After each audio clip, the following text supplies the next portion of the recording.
What's happening, everybody? Welcome back to the Ahnenerbe Hour with the Paranormies. I'm Johnny Monoxide. Tonight, I'm joined by Adam Haidt, Greyfield Stray, and our buddy Tyler. What's happening, guys? Hey, how's it going? Howdy. Hey. So, how's everybody doing? I've been better. Oh, I feel there may be a story in there. I got drunk and fell down a hole, and I've had to have surgery on my tendons, so I am walking on one leg. Wait, surgery on your tendies? On my tendies, yes. So, you know. Fortunately, they went back together well, so I can eat them soon. Okay. So, yeah, I'm in a bit of pain at the moment, but otherwise, I'm good. Wait, you I've got got a beer, opioids so I though, can't feel right? it. Opioids and beer, so that's I'm sorted. That's well sorted, yeah. Maybe a ghost. Provided by the Empire, you know. How you doing there, Adam? Doing well. Work has been pretty good. Writing up a paper right now. One of my coworkers, pretty proud of him actually. He's an undergrad about to be submitting a paper he wrote, like first author. Big deal. Oh, wow. Nice. And Tyler, man, what's happening, bro? Doing all right. Excited to be on the show. Share what I know with everybody. Doing pretty well in my personal life. Been working a lot of overtime, earning that money. Nice. All right. Yeah. Gotta have that. Gotta have them shekels. Gotta get the quids in. Yeah. Yeah, we'll call them quids. We won't call them shekels. Other people call them shekels. We're Exactly. quid people. We're different. We're unique. We're the underground. That's right. Yeah. Subscribe. Yeah. Subscribe. If you're cool enough. Got to get those denarius. That's right. We are. Those Denarii. greats. What was that, we will Tyler? be the last refuge for the alt-right when it is inevitably co-opted. Oh. Implying it hasn't been. Yeah, that would never happen, right? Would never happen to a populist movement at all. No. Not even by a Jew who's not gay. even by a gay Jew. A gay Not even Jew. by a gay British Jew. Not even a gay British coal-burning Jew. The irony of him being interviewed on the BBC talking about the BBC. Talking about the BBC? The big black cock. Oh, okay, right, okay. Now I'm with you. Not up on Clearly, your I'm not technical terms alt-right there. enough for this conversation. That's enough of that. For the record, I just want to say that I did call Milo trying doing this shit back when I did my Red Ice interview. So I'd like to point out I was the very first to do it. Sorry, but I have to. I actually met the guy in a bar once. And Really? Just from the... Yeah, we okay, this is a few years ago, but I crashed one of the GameGate meetups, and he turned up to it. And I'm not going to lie, the guy was a total narcissistic piece of shit, to put it bluntly. Yeah. Hold on. There you A gay guy is narcissistic? Wow, that is news. But like beyond like the normal. Oh, really? Like, just, no. Yeah. I've never met a man I have wanted to punch full in the face so quickly. I bet. I just hear his voice and I'm just like, ugh. Yeah. He puts it on. Oh, He does. He puts it on. I've heard him talk normally, and he's got like an average sort of posh British accent, but he proper gays it up when he's in front of the media. Oh, of course he does. Yeah. Yeah, of course. Yeah, he's hamming it up. Queering. Well, for it a him, bit. the alt-right is a means to an end. It's just a boost for his career. That's all it is. Yeah. Anyway, enough about Le Dangerous Faggot. Let's talk about other stuff. Anything scary happen to anybody this week? Spooky? Anything paranormal? Sounded like Hazzard was visited by some spooks on his smoke break. Yeah. Hazard is not going to be joining us for a little bit. He's still wage cucking and will be with us in a little while. But he's he has here a with us job. in spirit. Ooh. See what I mean? Oh, you. And I didn't have my drops up. Damn it, I had a good one for that. That's all good. Oh well, Hazard gets no drop.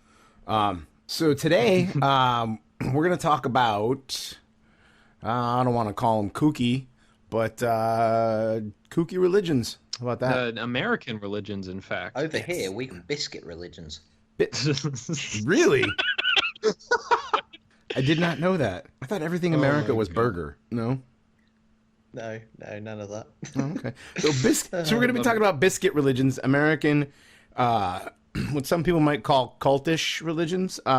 Specifically, we're going to talk about the Latter-day Saints, Mormons, and we'll get into some Scientology later on. What do you guys think? Sounds good to me. fantastic. All Yeah, right. sounds great. So, my deepest, warmest companion, Tyler, is Whoa. joining us today. Very, very Because alt-right, he by has the a way. lot of experience with the Mormon Church.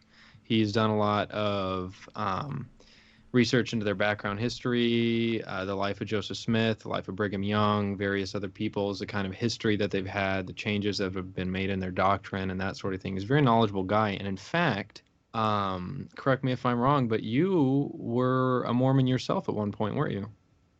Yeah, I joined in high school, and I was in the church for several years. Had a temple recommend, wore the garments, the whole shebang. Hold on. And by the garments, you mean the magic underwear? Yes, sir. Yeah. Nice. Can somebody explain that to me? What is the deal with the magic underwear? Well, we'll get into that. But I would like to just cover a little bit of the, things you might have heard, our listeners might have heard about Mormonism, and then maybe a little bit about the origins of it, who Joseph Smith was, that sort of thing, and then we can get into their wacky theology. Does that sound okay? Yeah, it's great. Yeah, I'm Yeah. down with that. Yeah, cool. All right. So, most of you who have probably heard anything about the Mormon Church might know it as the Church of Latter-day Saints, the Church of Jesus Christ of Latter-day Saints. And that might suggest to you that they are Christians. And, in some very superficial ways, they are. There's some a little more than nuances to that later on that we'll get into. Oh yeah. But by any Orthodox standard, Mormonism is as deviant as a weird Gnostic sect or something. It's out there. Yeah, they are not Nicene Christians. Absolutely not. Interesting. But anyway, so if you've ever met Mormon missionaries, they're really nice guys. They're very friendly, they seem very knowledgeable. They're super helpful. I have met a few. And to outsiders, that is, they're very nice, very friendly. Yeah, prior to meeting you guys, it was my only experience of Americans. Really? Well, Yeah, yeah. So go ahead. Oh, sorry, no, I was just saying, just sort of telling the story. You guys know it anyway. I went to Detroit for WrestleMania 32, where I actually envisioned the embodiment of the God Emperor. It was pretty good. And yeah, I was actually staying with two Mormons, one of whom was a missionary. So yeah, really friendly people. I didn't have a bad word to say about them at the time. So cool. My experience with them has been having them come to my door, pretty much, and try to get me to get into Mormonism, which I haven't yet. And maybe based on today's episode, I might never, or I might. So, Tyler, do you want to tell us a little bit about some of the origins? Just a brief, overview.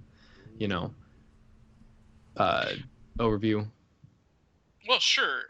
The church itself was formed in 1830 after a long series of spiritual experiences by the founder, Joseph Smith, who lived around Palmyra, New York in the early 1800s.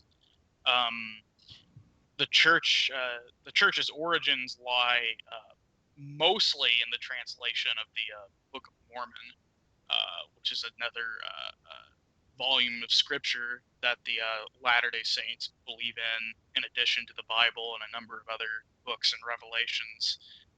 So they claim to accept the Old and New Testament as part of their scriptural canon?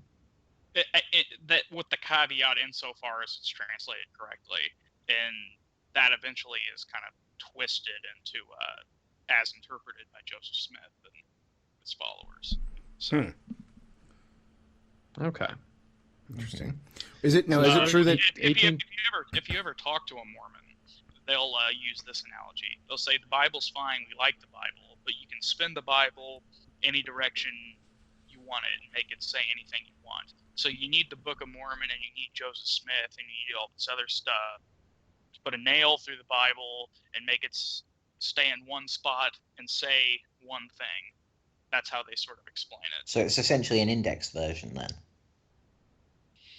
I guess you could put it that way. It's Well, the Book of refreshing. Mormon is.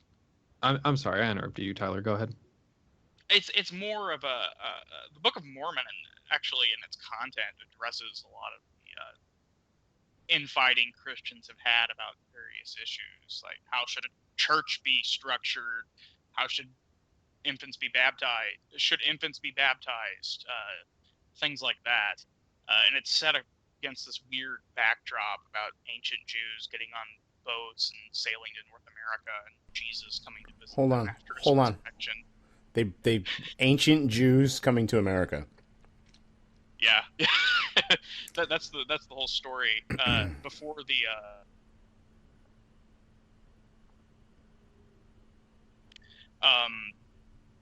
Lehi, Nephi, and a whole bunch of other people get on boats and sail to America. I believe it's just prior to the Babylonian captivity, and they sail to America and form a civilization here.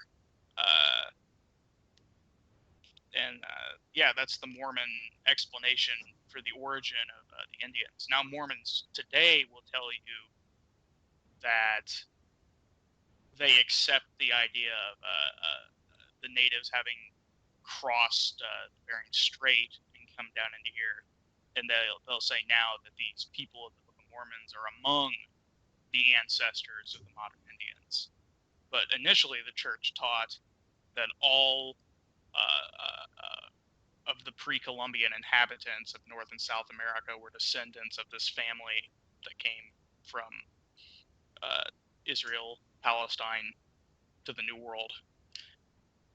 Yeah. So Mormonism is making a historical claim about the past civilizations of the Americas. Yeah.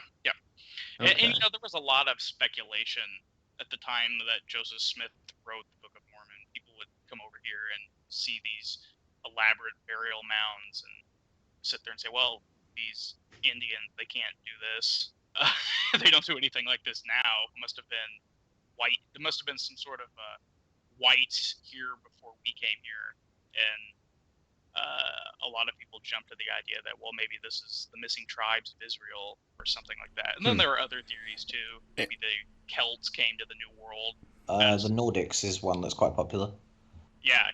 There was a number of popular theories. Don't they actually also posit that Jesus himself came to America after his crucifixion too? Yeah. So after there's this Book of Mormon, there's this large war that breaks out between these different inhabitants in the New World, and then Jesus comes and puts an end to the conflict and teaches his gospel and creates an era of peace, and then ascends back up into heaven. So he technically ascended into heaven twice. Yeah. Huh. And Mormons will point to some verse in the Bible where he says, "I'm going to witness to my other sheep," or something along those lines. And they'll say that that's the quote unquote Native Americans. Yeah, he's talking about what is recorded in the Book of Mormon. See, okay. They like to like that. Interesting. And what I think is really interesting is the Book of Mormon, if I recall correctly from Joseph Smith's biography, No Man Knows My History by Brody, right? Fawn Brody? Yeah. He did not originally set out to create a religion. In fact, the Book of Mormon was basically written to capitalize on, because it mostly talks about, it's like a theological history sort of the Americas, and it was written just to sell it to people, because people wanted to know about the burial mounds. I don't think Joseph Smith originally intended for it to become a religion. Yeah, that's the speculation as to why he did what he did. I mean, anybody could. I mean, the theories are as numerous as the people coming up with them. Why would somebody write this new book of scripture? But that's a very popular view, that he started out with the intention of crafting a history and selling it to people, and it became something else. I've actually heard that he took out an ad in the newspaper and said that if you wanted to make a lot of money, go to the New World and start a religion. I believe that was L. Ron Hubbard, and I've heard he said that to. That was Robert okay. So I'm confusing my cult leaders. My bad. We'll get to him in a little while, folks. Yeah. They're remarkably similar in personality. It is. I've been reading, like I said, I don't know much about it, but what I've been reading is there's a lot of similarities between the two. Oh, very much so. I'm sorry, Tyler. Go ahead.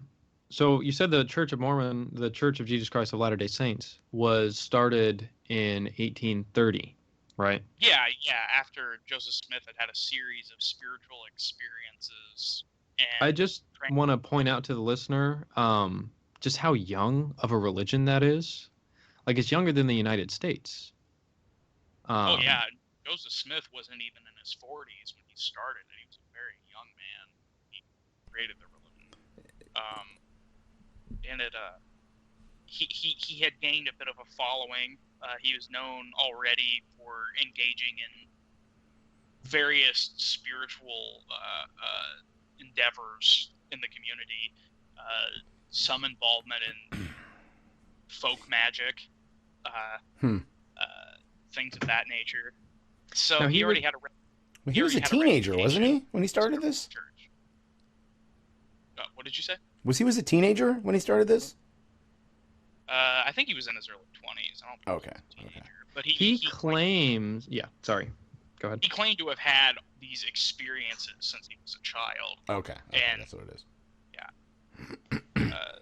To be fair, you can get many early 20-year-olds doing the very same on DeviantArt now. Well, the fascinating thing, a lot of people are probably familiar with his claim that he saw Jesus and God the Father in a grove when he was a child. Actually, those accounts of him seeing that were not given until the church had been firmly established.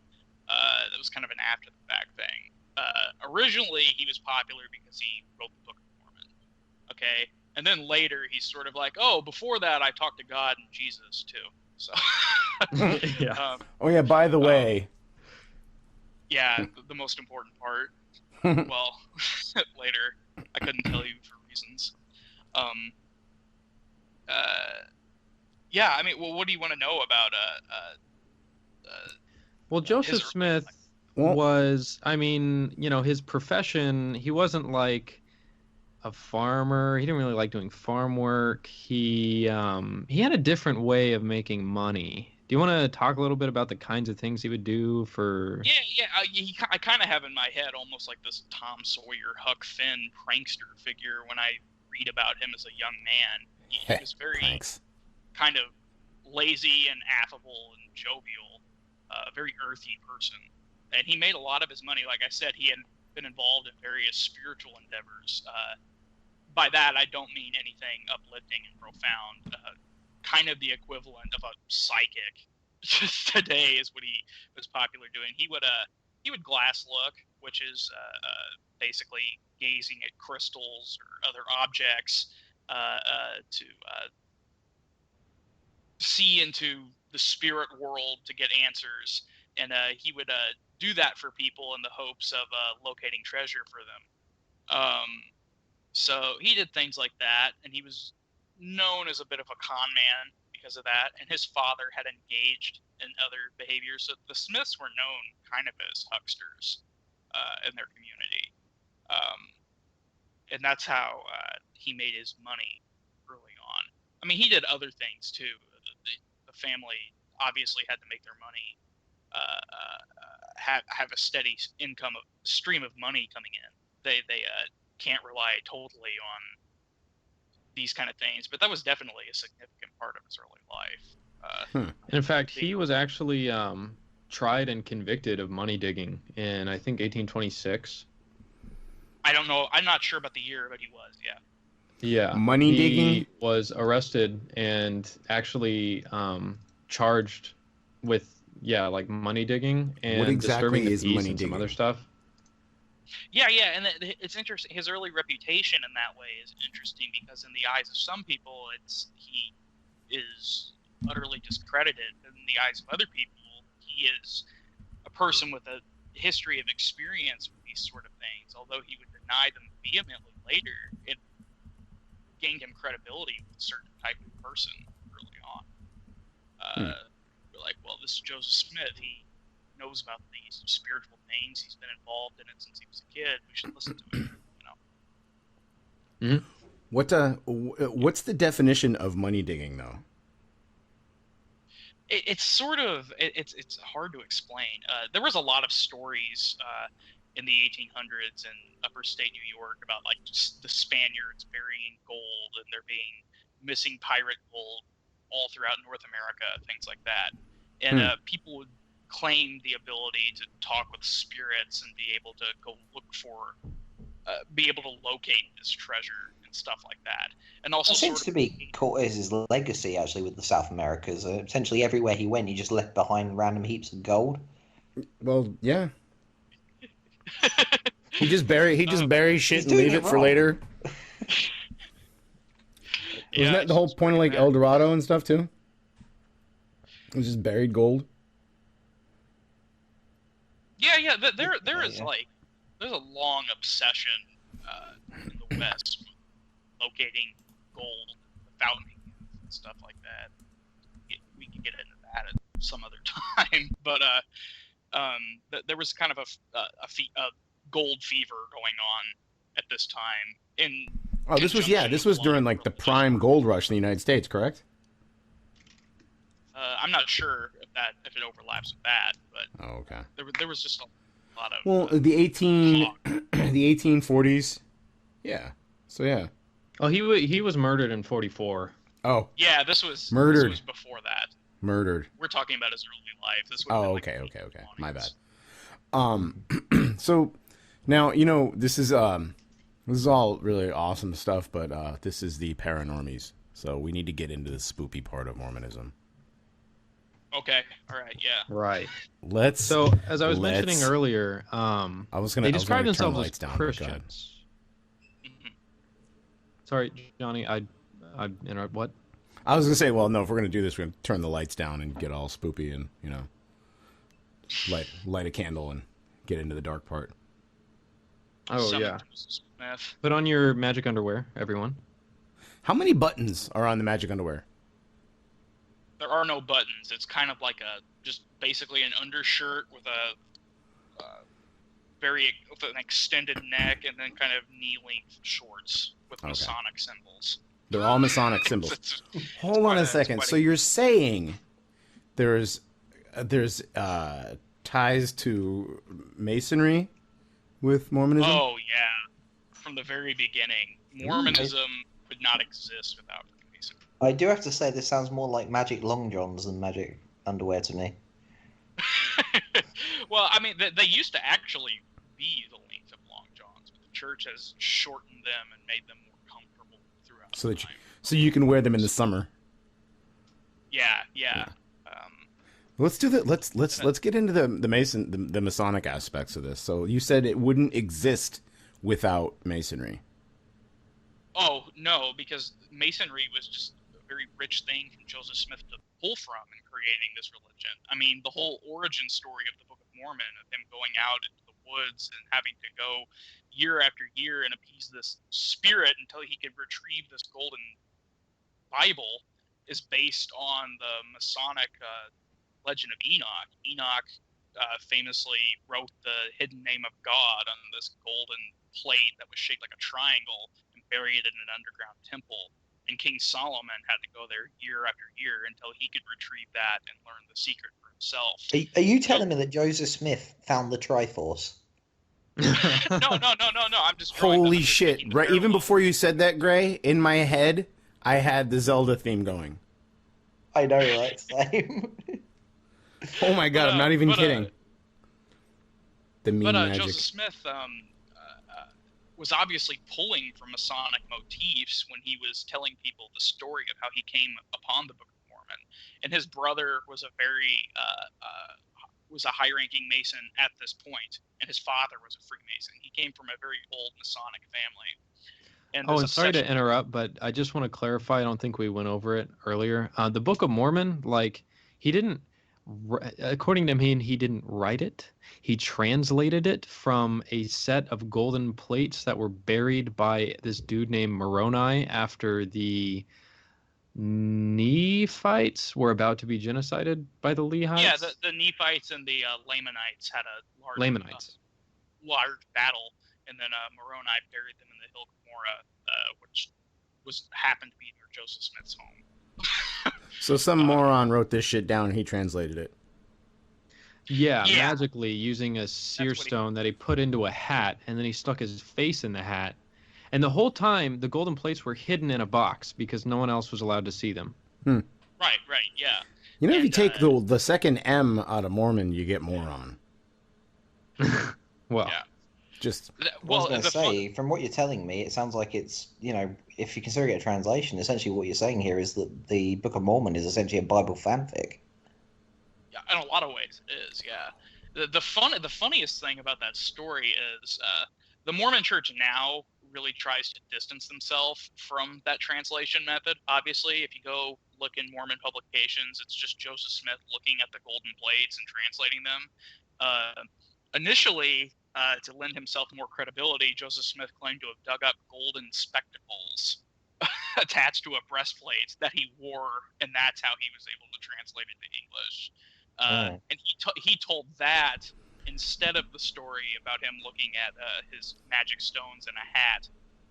To give himself so the magic glasses. He put on his shoes and his glasses and he translated from the magic things that came out of the box. It was so divine, he had to put on a second monocle. And that's something very funny about Mormonism is they constantly change their stories over and over again, and no one seems to ever notice. So anyway, I interrupted. You were talking about the Masons, and you said his family were a family of Masons. Yeah, his dad was involved in the Masonic Lodge, and his brother was a Mason. I think he went through he was a Royal Archmason or something like that. And Joseph Smith, in fact, did not join the Masons until later in life. But Masonry was so embedded in American culture at this point that he was just pulling from it because you just hear about it stuff from word of mouth. The Mormon obsession with temples is not so much a biblical thing as it is a Masonic thing. And if you go into the temple and watch any temple ceremonies at length, you'll immediately recognize the Masonic nature of what's going on. Secret handshakes, people wearing aprons, the whole everything, right down to square and compass symbols. Now, you can find videos on YouTube. I recommend the listener go look up like secret Mormon temple ritual or whatever, because some people have snuck cameras in there, and if you watch it and have any familiarity with, Masonry, you realize that, just lifted completely out of Masonry with almost no changes. Right. And actually, the Masons for a long time banned Mormons from becoming members because the Masonic lodges were so angry at Joseph Smith for plagiarizing their ceremonies. Yeah, so like a lot of religions, like the Catholic Church, you're not allowed to become a Mason or Catholic. The Masons banned the Mormons. Wow. None of you get discounts on paper products. Get out.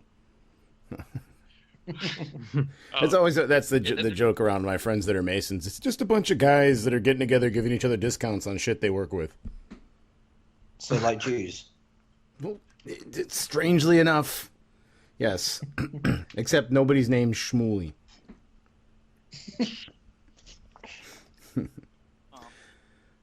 That's a lot of their ritualistic aspects were lifted from Masonry, is what you're saying. Yeah. So I could go through a lot of them if you want. Can we go through some of the weirder ones? Well, the endowment ceremony is the thing probably most lifted. Ooh, sounds very alright. The endowment ceremony is basically kind of an initiation into, have you done that? Yeah, I've gone through my endowments. it's sort of an initiation into the deeper doctrine of the church, and you go through this series of rituals, and you learn the true story of what occurred in the Garden of Eden, your true nature as a being that has existed since the beginning of time, itself, co-equal, co-eternal with God. And then you learn a series of tokens and handshakes that are supposed to give you the secret to get into the highest levels of heaven. Whoa. It's pretty heady stuff. And Now, I'm covering a lot of ground. Mormonism does have humans. several levels of heaven, correct? Yeah, Mormonism, there are 3 levels of heaven, and then in the highest level of heaven, there are 3 more levels. Oh, Whoa, I did not know about that. So it's like a reverse Yeah. Dante's Inferno. Yeah, within the celestial kingdom, this is the Well, highest. hold on. Let's do the first 3. Okay, well, there's the telestial kingdom, which is the bottom level. There's the terrestrial kingdom, and then there's the celestial kingdom, which is the highest level of heaven. Who And goes to the within celestial kingdom? Basically everybody that ever lived, unless you're an apostate in the Mormon Church. Very few people go to hell or outer darkness in Mormonism. People are punished in kind of a purgatory-like state called spirit prison before they are assigned a level of heaven, and that's where they're purged of their sins. Mormonism is a quasi-universalist religion in terms of what they believe involving the afterlife. Terrestrial kingdom is basically everybody that was a good person but didn't happen to be a Mormon. The celestial kingdom, you get in the celestial kingdom if you're a baptized Mormon. And then within the celestial kingdom, you could go further depending on, did you get your endowments? Are you married? And then in really old teaching, the Mormon Church will deny that they ever taught this, but if you would talk to a fundamentalist Mormon, they would tell you they believe this. The more wives you have, the higher you are in heaven. So does that? So does Mormonism have its own level of schisms then? Yeah. There are several different offshoots of the Mormon Church, with varying histories as to why they broke off. The most popular and well-known are probably the fundamentalist Mormons that still practice polygamy and teach all of the stuff that the church has repudiated over the past 100 years. Fair enough. And they, so everybody gets into level 1. So level 2 you got to work at. Level 3 is like Master Mormon. So they, Yeah, what, basically Mormons only get into the 3rd level of the Celestial Kingdom. That's, and then at the Well, 3rd not level you said there's basically only Mormons get in. only Mormons. Okay. That's like the VIP section. So Yeah. wait a minute, Tyler. So what about people that died before Joseph Smith was alive, or people that never heard the gospel? Surely there must be some opportunity for them. Well, yeah, Joseph Smith taught that in spirit prison, all of the souls that have ever lived go there until the final judgment, and they're being preached to by various spirits. But they still have to go through the same stuff that everybody else went through. You have to get baptized, you have to do this, you have to do that. So Joseph Smith created this doctrine, baptism by proxy, baptism for the dead, in which Mormons can get baptized for people who have passed away without having ever heard of Mormonism or accepted it, and giving them the chance to accept it in the afterlife. I think it's really funny. Didn't they get in trouble for baptizing like Anne Frank and stuff? Yeah, they've done it. They've baptized Anne Frank on multiple occasions, actually. Hold on a second. The actual Anne Frank, or like they like somebody standing in for Anne Frank. Okay. Holocaust stand-in. victims.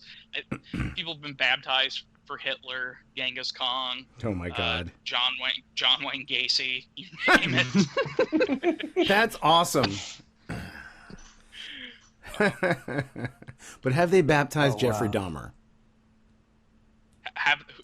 Say that again. Have they baptized Jeffrey Dahmer? Probably. All right, let's get into the real part about Mormonism that I want to know about. Let's talk about Planet Kolob. Planet Kolob. All right, yeah. This is there's a whole lot of backstory as to how you get to Kolob, but did I skip too far ahead? I could try to explain it and give a little bit of context and explain what it is. The Mormon Church. The reason for just to clarify, Kolob is the star, right? Yeah, Kolob is the star nearest to the throne of God. So it's not a planet. Says. No, but the church, Joseph Smith gave sermons in which he said that God the Father lives on a planet like our own. So put two and two together, God lives on a planet near the star Kolob. The throne of God is that's the reason why the Mormons don't come back to my house anymore. Yeah. Well, they know Mormon missionaries will get agitated if you bring that up. Well, yeah, I'm like, so let's talk. You want to come on in? Come on in. Let's talk about Kolob. And then they're like, no, we're good. I'm out. So. Yeah. They most of them are not properly trained to have that kind of conversation. Most Mormon missionaries are like 19, 20 years old, and they aren't even prepared to talk about the deeper levels of church doctrine because, frankly, most members don't talk about it very often. Right. You have to be in the church for a really long time, and then a lot of times you just hear about it word of mouth. Yeah, I noticed that like the more like it was like the first time they came to my house, it was a guy and it was a younger guy and an older guy, and I mentioned Planet Kolob and they like scampered off, and they like the couple of days later, like a week later, it was two very attractive women. And one was from New Zealand. She was so dude, she was a solid 9 out of 10. And I let him in, and we talked and whatever, and I offered him a beer, whatever, and they did, so I brought up Kolob again, and they quickly excused themselves, and that was pretty much the end of it. It was after they were like, okay, send in the hot chicks, and then like, nope, he's not having it. He knows too much. I will say that one of the best ways, I know it's not Mormons, but over here we've got a lot of Jehovah's Witnesses. One of the best ways to troll them is just to invite them in. They don't know what to do. They're not prepared to go beyond the doorstep. Yeah, invite them in, give them a beer, roll up a joint. Yeah, exactly. They don't know what to do with that. I've always wondered what would happen if Mormon missionaries and Jehovah's Witnesses approached a house at the same time. I don't know how that would go down. There would probably be some sort of existential vortex happen right there at the door. I imagine the voice of God just comes out and says, "Round one." Round one, fight.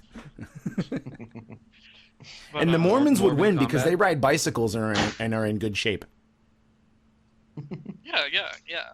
Well, the Mormon Church does preach good health, so I'll give them that. They do preach good health, and they are, for the most part, not the ugly. I know the but the Jehovah's Witnesses I've seen are usually minorities and not as attractive as the white LDSs I've seen. Yeah, the Mormons typically come from pretty good stock. They're not, as far as that goes, they're not bad or disreputable people at all. It shouldn't be taken that way. They're pretty much kind of into eugenics, aren't they? Without even realizing that, yeah. Some of the fundamentalist sects are very into it. Selective breeding and stuff like that. Basically having stud farms for all the women. Right. Certain wives are allowed to breed. Yeah. Well, certain guys. Some people get cucked out of the church, out of their cult, and the various leadership have their pick at any and every woman. So, cuckoldry is real.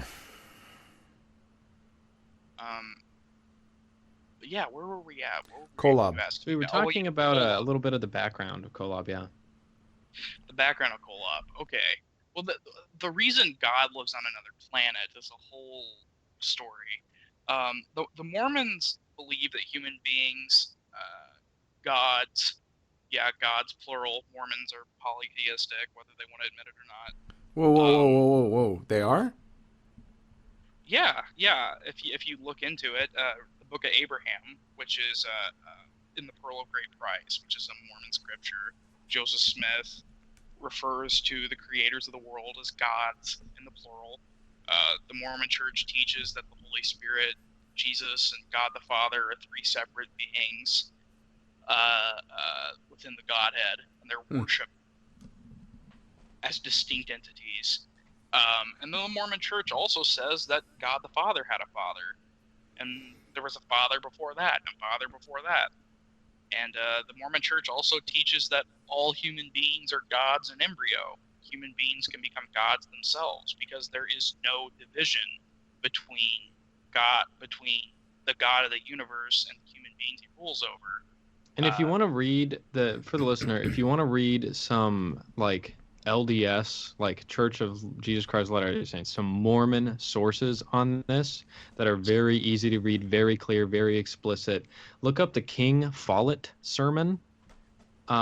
You can just find it on like the official LDS website. And Joseph Smith, it's one of the last sermons he ever gave. He just lays this stuff out.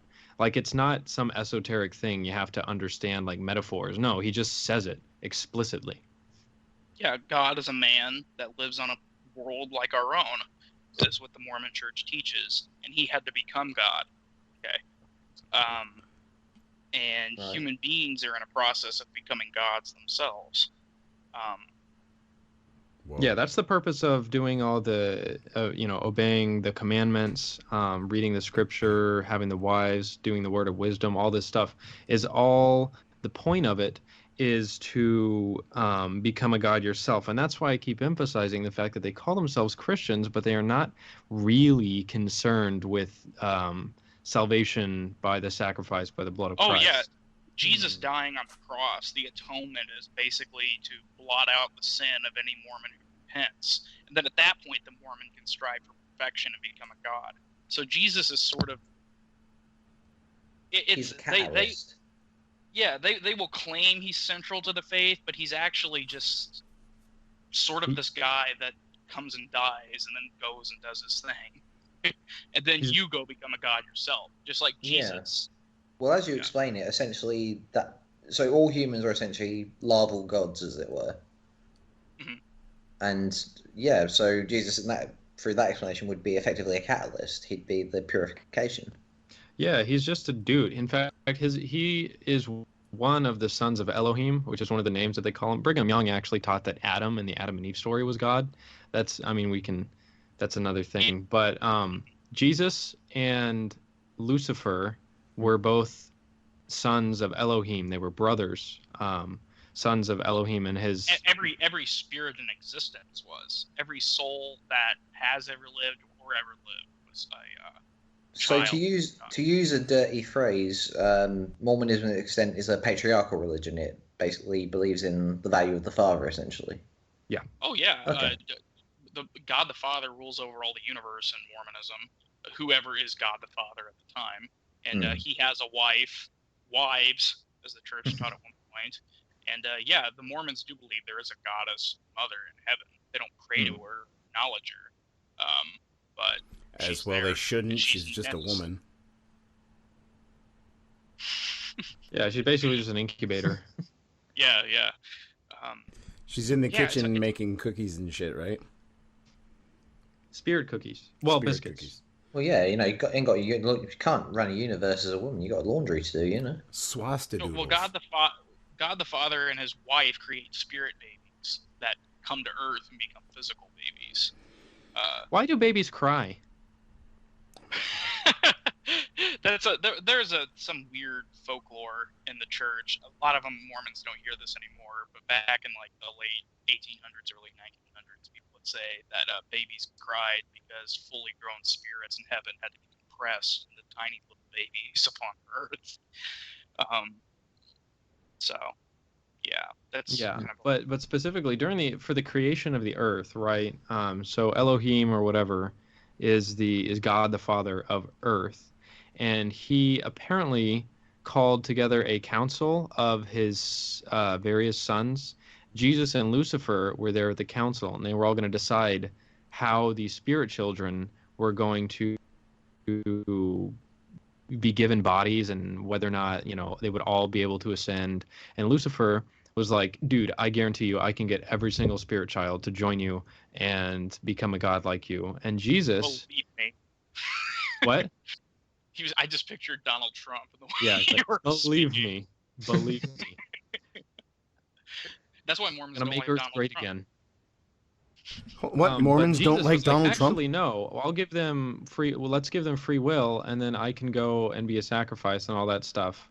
And so Lucifer, like God Elohim, finally decided to go with Jesus's plan. And so Lucifer got pissed off and was like, "No, fuck this." So he went and he got 1/3 of the spirit children to join him. And so Lucifer became Satan, and the like demons and stuff are his spirit children, and they were never given physical bodies. They are still spirits. Yeah, One and then third of those people went and they joined Jesus, and those people were given bodies and all that stuff, and so they're righteous and everything. But then 1/3 didn't actually pick a side. Huh. And but they still got bodies, right? So you might be wondering, so what's the difference? Well, the people that joined Jesus went on to become white people. The people who didn't do nothing Whoa. are where blacks come from. Woo, lad. Woo, lad, exactly. Pain.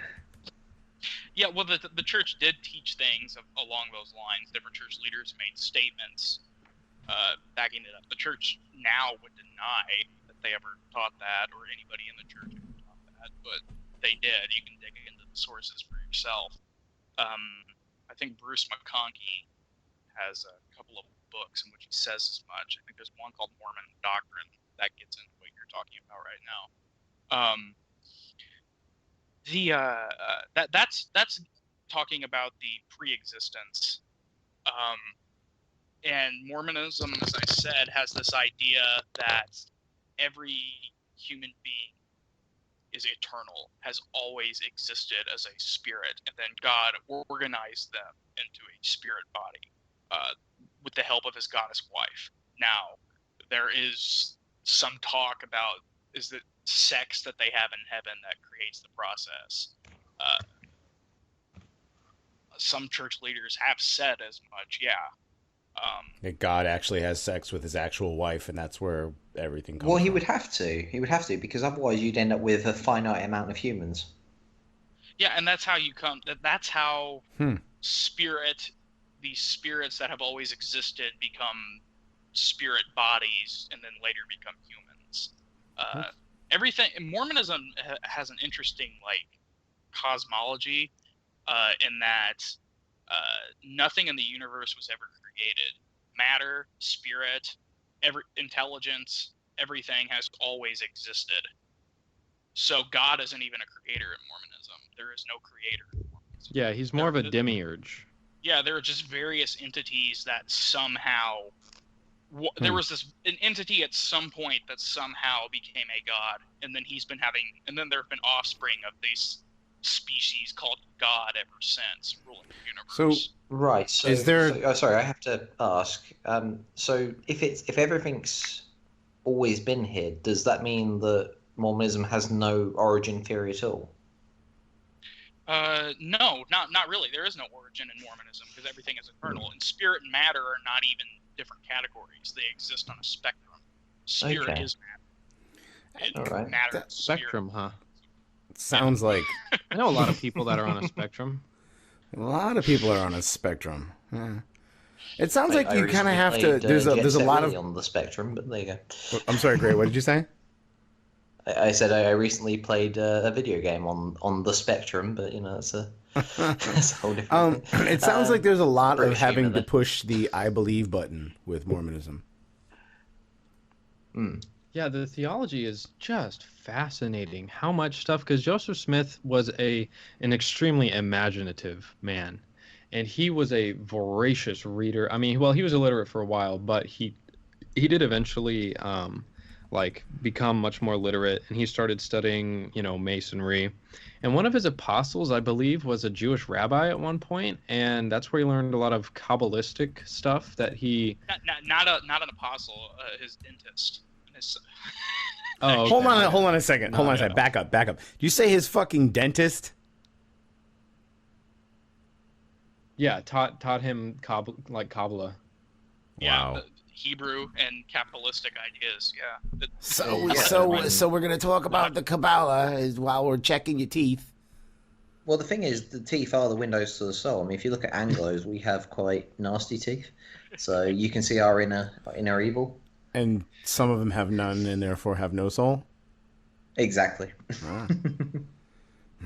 The connection between Mormonism and Kabbalah is hard to explain, but Kabbalah has these ideas about souls that have always existed. There's ideas about pre-existence in Kabbalah, and Right.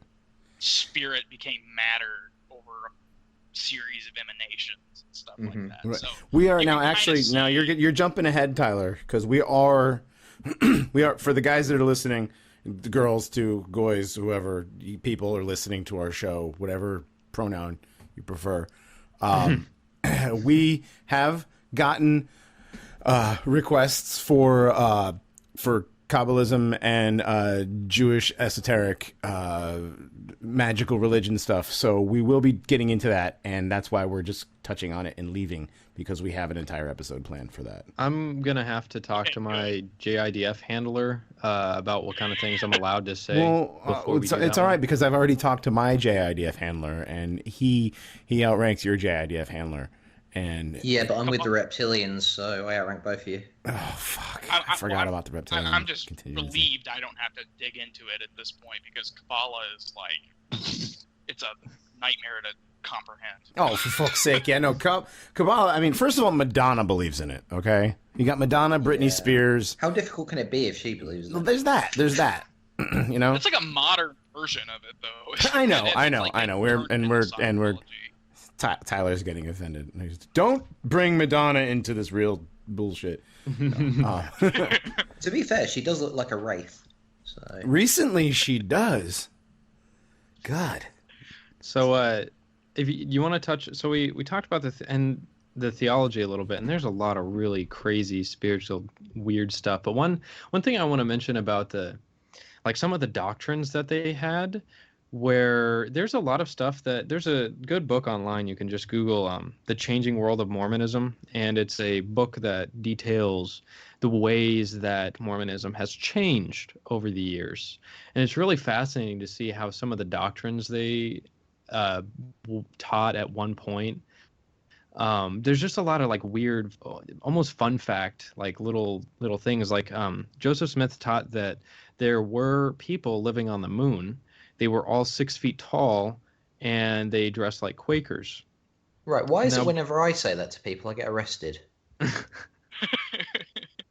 Well, Brigham Young, Brigham Young was an apostle, right? He was the head of the quorum of the 12 apostles, and then he became a prophet of the church. Yeah. Right. So he, was very close with Joseph Smith, and he eventually took over the church after Joseph Smith died in a firefight, in like a gunfight. But Brigham Young went on to teach that not only did people live on the moon, but there were people who lived on the sun as well. And his justification for this was basically, Hold well, up. you believe that Jesus walked on water, but you don't think people could walk on the sun? What the hell? Is that where you guys came up with that yesterday? Huh? The whole you believe people could walk on water but not the sun. We're not I thought- talking about people. We're talking about resurrected beings here. Oh, because that's completely different. My bad. Oh my god, Johnny. Seriously, get with the times. Jesus fucking Christ. Another neat thing that was it's not really known how much it was practiced. There's this thing called blood atonement. Tyler, you want to tell us about that? Yeah, well, there's a long history of this. Joseph Smith was really into capital punishment when he was head of the city of Nauvoo, which was a city-state established in Illinois that the Mormons ruled over before Joseph Smith's assassination and their exile to Utah. Joseph Smith taught that certain sins were unforgivable, denying the Holy Ghost, which most of Christianity accepts. And then murder. Joseph Smith taught murder was unforgivable.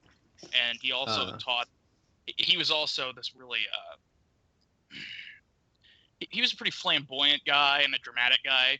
So he said that we're not going to have execution by hangings in Nauvoo. We only have execution by firing squad because somebody's blood needs to hit the ground so the vapors can go up to heaven. Right. Okay. Later, Brigham Young and other leaders added to this idea and said that there are certain sins that cannot be blotted out by the blood of Christ, and certain sins require the shedding of your own blood to be forgiven. So if you commit a murder, you need to be killed on the spot, have your blood hit the ground, it can go up to heaven and appease God, and then you'll be forgiven with your own blood, not the blood of Christ, your own blood you shed. And some people say this was only done to murderers. Other people say that the church, when it ruled Utah, it was called Deseret at the time, did this to apostates, did this to anybody the church didn't like. There's a lot of accusations. So Mormonism isn't a particularly turn the cheek religion then? No. At a certain point, it was like a Children of the Corn religion. Wow. Oh shit. So I have a question. They had a standing army, like they. Holy shit! Military Really? Force. Wow. Oh yeah. When Joseph Smith ruled Nauvoo, Illinois, they had an army of 15,000 men, which was.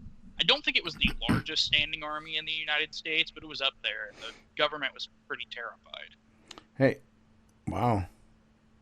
That's pretty. That's pretty. Oh, wow. Pretty badass, actually. Our religion has guns. So yeah. Yeah, and Joseph Smith was basically saying he was king of the earth.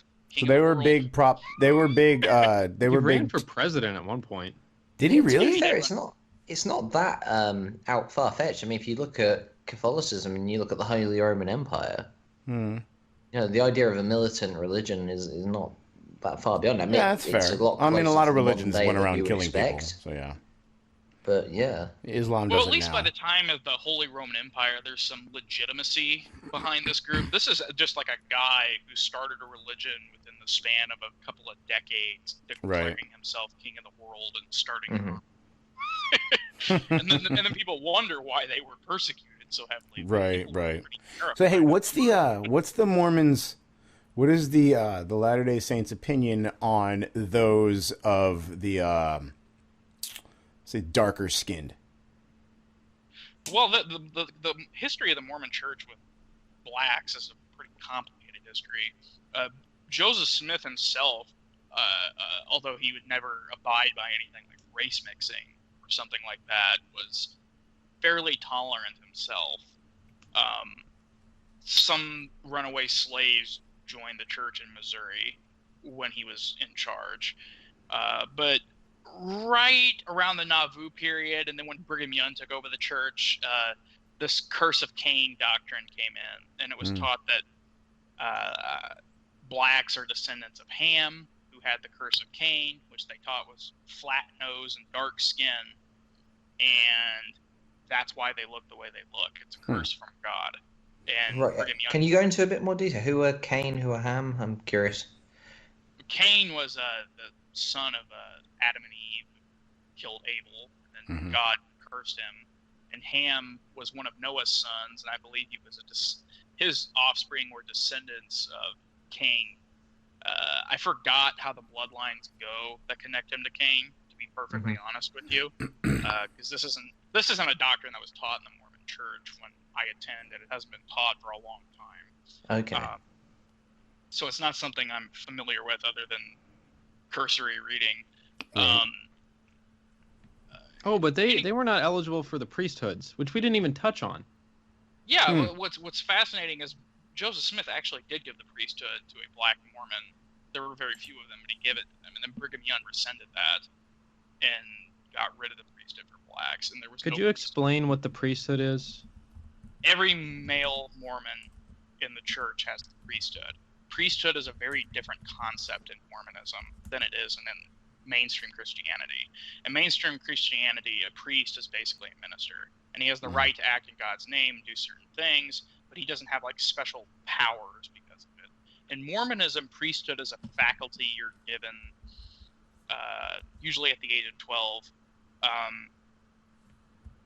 And that it gives you the authority to act in God's name, and it gives the ability to do certain things, cast out demons, stuff like that. Similar things to a Catholic priest, but priesthood is something that's universally held in Mormonism. All males become priests, and they have the ability to use the same type of power that God uses. See, God controls the universe through his priesthood in Mormonism. It's a more mystical, magical idea than it is in other religions. And Mormons have the ability to participate in priesthood to do these things. And everybody is given it. It has to be bestowed by somebody who has the priesthood. And priests can baptize. So any male Mormon that has the priesthood and office of elder can baptize you. Anybody. Fathers can baptize their children. That's pretty frequently done in the church. I mean, priesthood is such a large concept. I don't really know where to begin. I think I covered a lot of stuff. But anyway, this powerful authority that's given to every male Mormon in the church was not given to blacks because they were cursed. And this was the case from late 1840s all the way to 1978. Yeah. Do you have any other questions? Did something happen in 1978? There's a number of speculations. The president of the church at the time, Spencer Kimball, claimed to have had a revelation that said that the curse of Cain had been lifted and blacks can become priests now, basically. That's there's convenient. There's a number of different stories. Some people say it was government pressure. They weren't going to tolerate a racist religion, so they were going to rescind all of their tax. They were going to rescind their tax exempt status and a number of things. Some people even say that President Jimmy Carter personally called the president of the Mormon Church. I've heard that from a couple of people. I kind of doubt it, but I've heard that. Other people say Mormons were, because of their extensive missionary efforts and South America had converted a number of people that were of partially black ancestry. And didn't they convert a whole lot of the the island chains, like Fiji and around there? Yeah. Is that why there's so many? Is that why there's so many Tongans in Salt Lake City? Yeah. Interestingly, the Mormon Church maintains a campus in Hawaii. Yeah. There's Brigham Young University proper, then there's Brigham Young University Idaho, then there's Brigham Young University Hawaii. See, those islands are very interesting because they produce literally only wrestlers and rugby players. I'm not even kidding. No, not even kidding. Tongans come in two sizes: little tiny people and gigantic people. Well, I've actually got a friend who's a teacher in Australia, and he actually teaches Samoan kids, and he will not get involved when they get into a fight. It's actually got to the point where they just let them get on with it. There's a lot of Samoan Mormons to the point where Salt Lake City is at trouble with small. That's what it is. They're not Tongans, they're Samoans. My bad. Yeah. To be fair, the two are interchangeable, though I'll probably get in trouble for saying that. Just Polynesians in general. There's a lot of Polynesian Mormons. Yeah. They were very successful there. Mm-hmm. The Mormons never had a problem giving them the priesthood, though. They were considered descendants of the Israelites that came to America. They were thought of as part of that grouping. Presidents of the Mormon Church gave speeches in which they would say, "You're descendants of the people in the Book of Mormon." They had no problem in the priesthood. This was specifically a thing about blacks.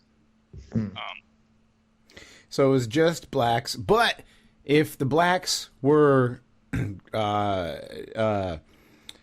sufficiently righteous, then they would become lighter skinned and allowed in. Well, before the priesthood ban was lifted, the idea was that at the end of time, blacks would eventually be given the priesthood after the second coming of Christ, and then they could work off their curse and become white again. Okay, so you're saying like Michael Jackson is now a Mormon? Michael Jackson, yeah. That's what happened to him. It's what happened to him. He got Mormonized. And Vitiligo is actually a gift from God. That was the word I was thinking of, vitiligo. I couldn't remember how to say it, but yeah, that's the one. Oh my god. I see him every now and then walking around. I'm like, he's half Mormon. So. I've seen white people that seem like they have vitiligo, but they're so pale. It's like not. Yeah.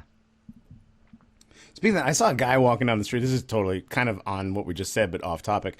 Guy walking up the street. He's looking at his phone. He looked up at me, and half of his right eyebrow was completely stark white, and the corner of the right part of his mustache and goatee had the little what do you call it, the Van Dyke, the mustache and the goatee together, and it was like there was like a line drawn down his face, and from the left of that line was dark, and from the right of that line it was just stark white.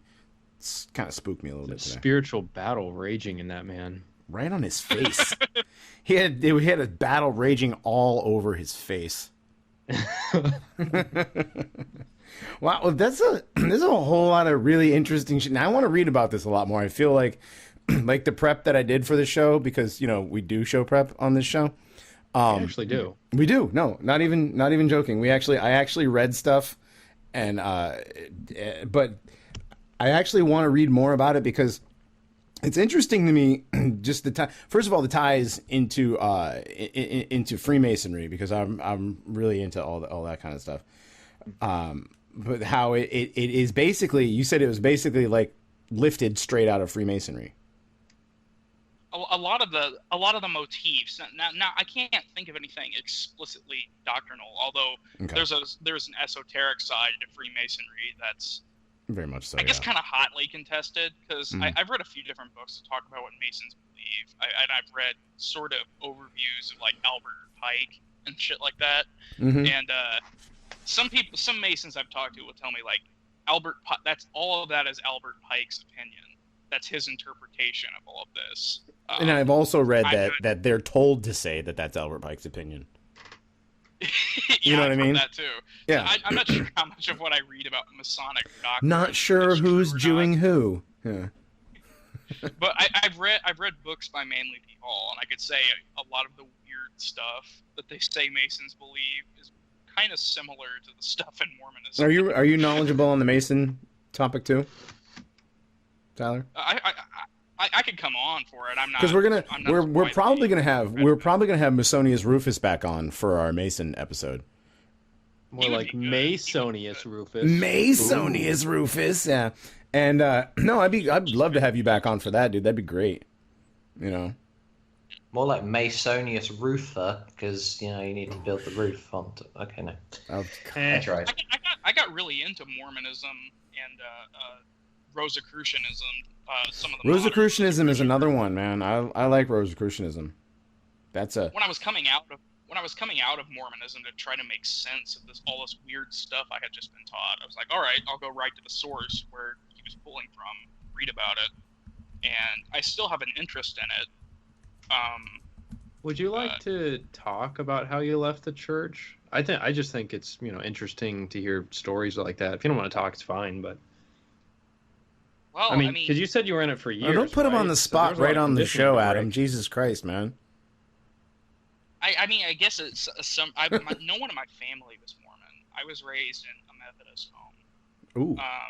And Methodism is pretty milquetoast. I mean, it's gotten a lot faggier and liberal since I was a kid. But Methodism when I was a kid was basically like going to a Boy Scouts meeting. Dude, the Methodist church in my neighborhood has a Black Lives Matter flag right next to the gay pride flag. Well, the thing is, Methodists in the UK are all black. It's only blacks that do the Methodist thing over here. Oh wow! I'm from the Midwest, so Methodism is a little behind what it is in California, I guess. Yeah. In Britain, but even around here, it has gotten a lot more liberal since I was like 12 years old. But yeah, I kind of came from. It was still a liberal Protestant denomination, I suppose, but it just wasn't over the top. So I grew up in that kind of a setting. So I still kind of had my faculties when I was a Mormon. I believed it, but there was also a side of me the whole time that was like, this is weird. And then, I don't know, at a certain point, I gradually just started digging into the church's history and finding out how the obvious plagiarisms that Joseph Smith got into, and eventually something just snapped, and I gradually came away from it. I can tell you that when you leave, all the like warm fuzzies of the Mormons kind of go away. There are some people that will still be nice to you, but for the most part, Mormons don't talk to ex-members. They don't. Oh, it's a full-on shunning. From what my understanding. Yeah. I mean, to certain people, yeah. There are there are some people I know in the church that still talk to me and are still all right with me. But the vast majority of people that are and those are people that are kind of peripheral Mormons anyway. They're not extremely devout. Extremely devout members, you're right, will straight up shun you if you leave. They don't want to talk to you anymore. Right. Well, from what I read, it says, if you should ever decide that you made a mistake in joining the church and then leave it, you'll probably find that many of your Mormon friends will abandon and shun you. If you're unable to convince your family members to leave the church with you, you'll find that the church has broken up your family and your relationship with them, and you may never recover that. Another thing they have in common with Scientology. Mormons are taught that the only reason anybody could ever disagree with their doctrine is they are misinformed, they were offended by something, or they have some kind of moral failing. And if you leave the church, it's often chalked up to you have some kind of a moral defect. It's not us, it's you. Yeah, and they'll dig into something because Mormons don't really have official confession, but to have a temple recommend you do interviews with bishop and people in the church, and you reveal things. They ask you things about your sexual history and things of that nature, and you reveal things. Well, you reveal things like your sexual history, your W-2s, you know. And people will poke at that and talk about, well, this is why he left the church. Yeah. Or something like that. They'll point at your past failings. Well, this was super awesome. I'm really, I'm a lot more informed. I mean, I've learned a lot just from this hour we've been talking. Yeah, same here. Yeah.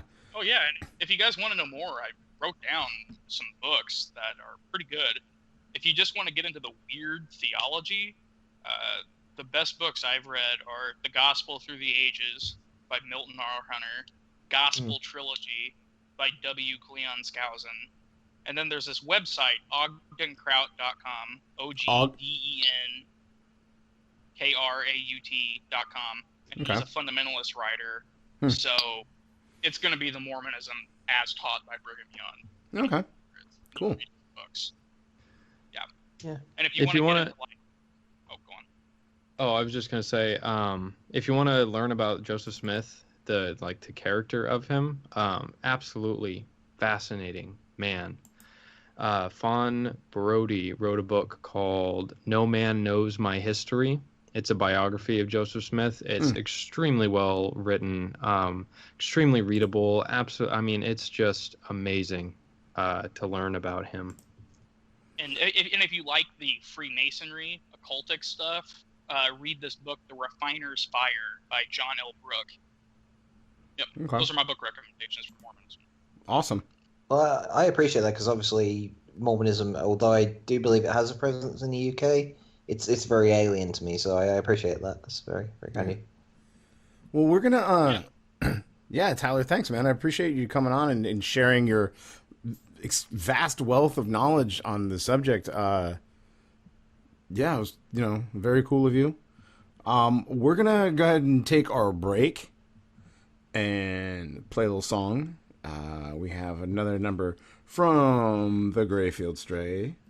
And can I introduce this one? Because this is kind of a big deal. Yeah. Basically, okay, one second. Hold on a second, the song that Greg, we're going to play during the break is called Ambrosia. It's the first official release from my new album, which is currently being written, which is currently going under the title Vampire Empire.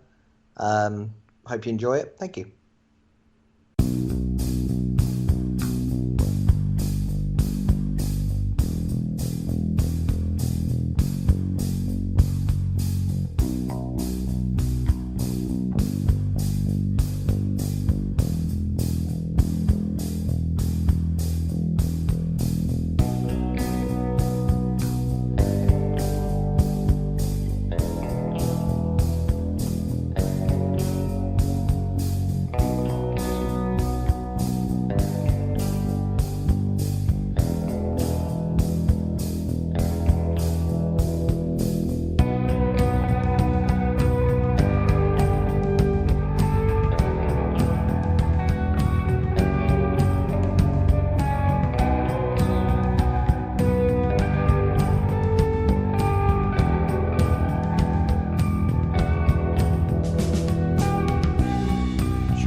And we're back.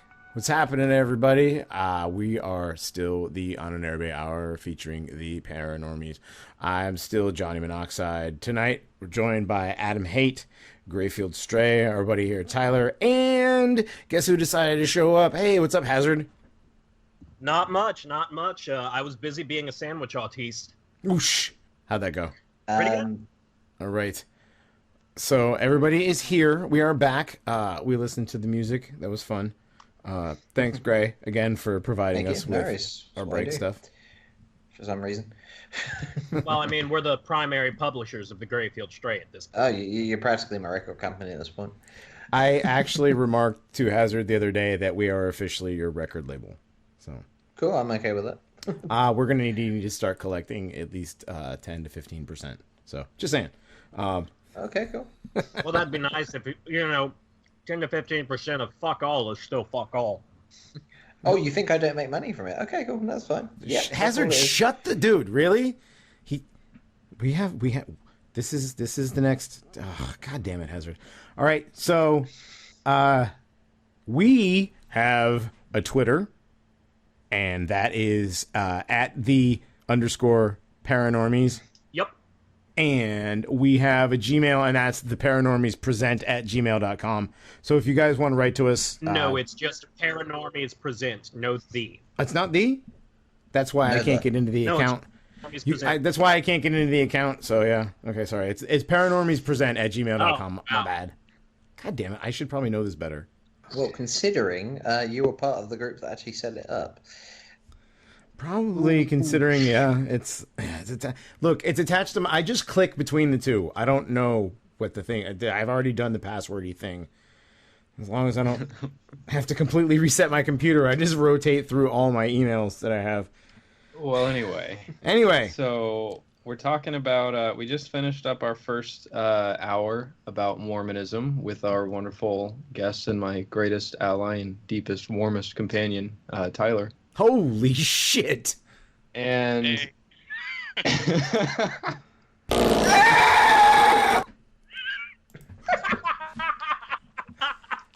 I'm sorry, what was that? and now we're moving on to something not completely different, but a little topic we like to call Scientology. Yes. So, Gray, you're our expert, aren't you? Oh, I wouldn't go that far. I have limited experience with the Scientology movement. Rather to my own chagrin, I was briefly involved with the Channelology movement, which was a great deal of cringe that originated on 4chan. It started off okay, but it got cringy real fucking quick. Oh, it did. I mean, it seemed like a very good idea at the time. We look at the Church of Scientology and we troll the shit out of them. There was things like Agent, I forget the guy's name. It was like Agent Pube Smith or something like that. There's a name for him. Brave Sir Pubit. That's it. Yes. He got 120 guys shaved their pubes, and then they slathered him up in Vaseline, covered him in pubes, and then he ran into multiple Church of Scientology buildings, just humping everything. Are you telling me he smeared pubes everywhere? Guys, it's fucking amazing. And that's the thing, is it was a movement that started very much as a bit of fun, and then people started demanding safe spaces as they do, and it ruined everything. And eventually, I think that's probably the death of Anonymous, right there, as it was. I would agree there. So basically, we waited half the night for Hazzard to come on and talk about pubes. Damn. Jesus fucking Christ. So Scientology, guys, is a religious belief that was created in the early 50s, like 54, by L. Ron Hubbard. You guys may have heard of him on one of our previous episodes when we talked about the Bohemian Grove and the Manhattan Project. And we accidentally misattributed parts of it to him. Right. Thank you, Hazzard. But after he developed Dianetics, which he developed after he got out of the Crowley occultism, he Wait, hold up. Before we get corrections, he never actually involved Crowley. He was involved with Jack Parsons, yes, but Crowley basically told Jack Parsons, yeah, this guy's bad news. You need to stay the fuck away from him. Right. Yeah. Right. When he was attempting to be part of the occult society, the Theosophical. OTS? No. Well, Dianetics, or as its full title is the Dianetics, the Evolution of Science. It was literally just published by a magazine, which I think was called Astounding Science Fiction. Basically, it was a book length, essentially supposed to be a short story, but it was book length. Basically, it was considered by Scientologists to be the seminal event of the century. So you actually have people in the Scientology movement who refer to, as we use the term AD to mean Anno Domini, they actually refer to AD as after Dianetics. Yeah. Well, yeah, and that's not pretentious. And it was originally part of a science fiction society, and then it became Dianetics, the modern science of mental health. And he recharacterized the whole thing as a religion, and then he named it Scientology using the doctrines, the E-meter. Dianetics, it uses a technique known as auditing. Yes, which auditing. What it does is it assists the subject in conscious recall of traumatic events. So it basically you go there. It's essentially apparently it was originally intended to be, again, this is according to Wikipedia, so this could be inaccurate. It's originally intended to be a new psychotherapy. It was not expected to become the foundation of a new religion. So a little bit of. I think the funny thing is that coincidentally, just like the other sort of auditing, by the time it's all said and done with, you're out of a fuck ton of money. Pretty much. Well, it's funny. The whole thing with the Phaeton meter and all that was. It's funny how people who have larger bank accounts seem to have a higher level of Phaetons. I know, isn't it? But yeah, I mean, so the stated intent of it is basically it frees you of the influence of those past traumas, right. And it creates the removal of painful memories, which they refer to as engrams. And basically, those events they leave behind essentially sort of, I suppose, I want to say like a bad hoodoo, I suppose, is the way I can put it. The principal thing is, I mean, you say that people have thetans, but we haven't really gone into what thetans are. And, well, listeners, if you thought that the previous segment on Mormonism was a little bit kooky, this is going to blow your mind. This is way more biscuit. 100 times more biscuit than the first long-dead part. Aliens that were dumped into a volcano after being flown in DC-10 jets, except in space, and then nuked. How long ago was that, though? Oh. Come on. Oh God, I'm on the spot. 76 trillion years ago. That was a while. That's a long time, okay? Yeah. That was when consciousness was formed and all the Thetans started. That's a long fucking time ago. I don't even think Johnny was born. I don't even think... I wasn't even... I think the only person who could possibly have been around back then was maybe Penn. Oh. All right, with the esotericism. Stop. This is what killed the shitlord report. Anyway, a long, long time ago, in a galaxy far, far away, this guy was talking about Thetans. Hazzard. Yes. Well, evidently, and it's been some time since I actually read up on this, but, I mean, nobody's going to know the difference because it's going to come out equally as kooky. So, basically, 76 trillion years ago, the galaxy was massively overpopulated. So, the galactic overlord Xenu started rounding up aliens into camps and then flew them on space DC-10s with rockets instead of air-breathing engines, and then started chucking aliens into volcanoes. But then their souls were still around, so he just nuked the ever-loving fuck out of the volcano. And now their souls reside still to this day as Thetans, which latch onto people and bring trauma of long-dead aliens with them. So he basically rounded up people, put them in some sort of a flying machine, and then threw them out of it. He basically gave them a free helicopter ride. He basically gave them helicopter rides. Maybe this is why you shoot a man before throwing him out of a plane, so you don't leave beats. Yeah. Instead of nuking a man after you throw him out. Right. That seems very final, you know. Was Xenu like Hitler? Was he Adolf?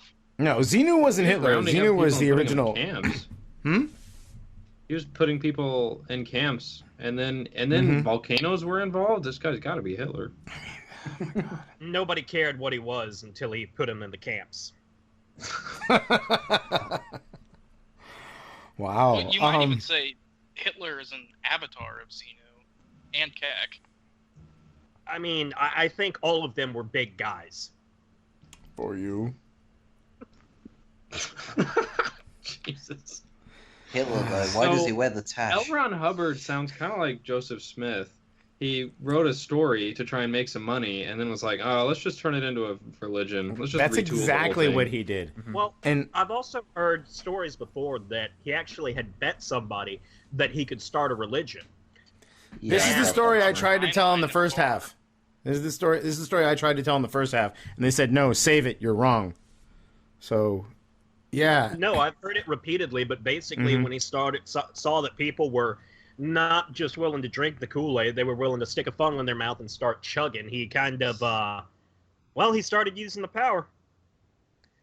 Yeah, he said that it was his deal was if you want to get rich, go to America and start a religion.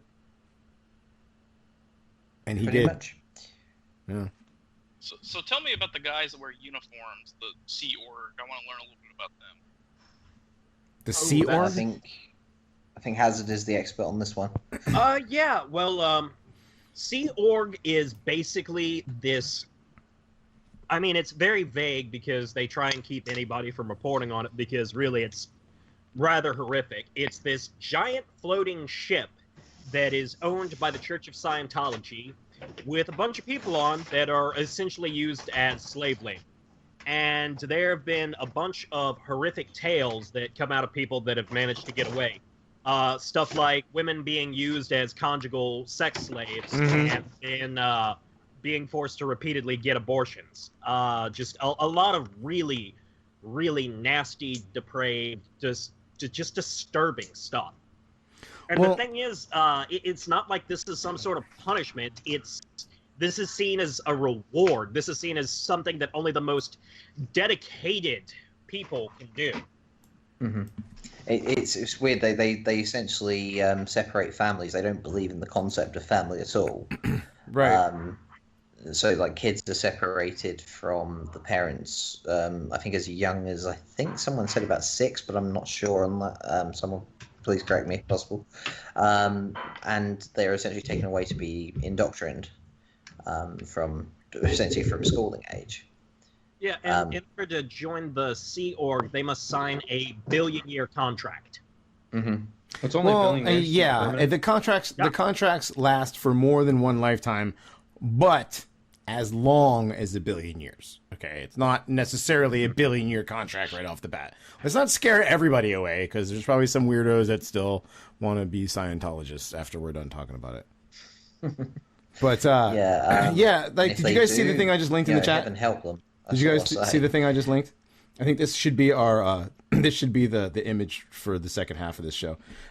It's the join the Sea Org plus the recruiter's office phone number. And it says, it possibly is a bit above your reality to say that we intend to salvage this sector. No one has been able to do it for 75 million years. We are the first. L. Ron Hubbard. Oh, wait, it was 76 million, not 76 trillion? Well, this is 76. This is 75 million. The Wikipedia says 76 trillion. I keep hearing this 6 million story. I keep hearing a 6 and an illion. Kind of sounds a lot like 6 million to me.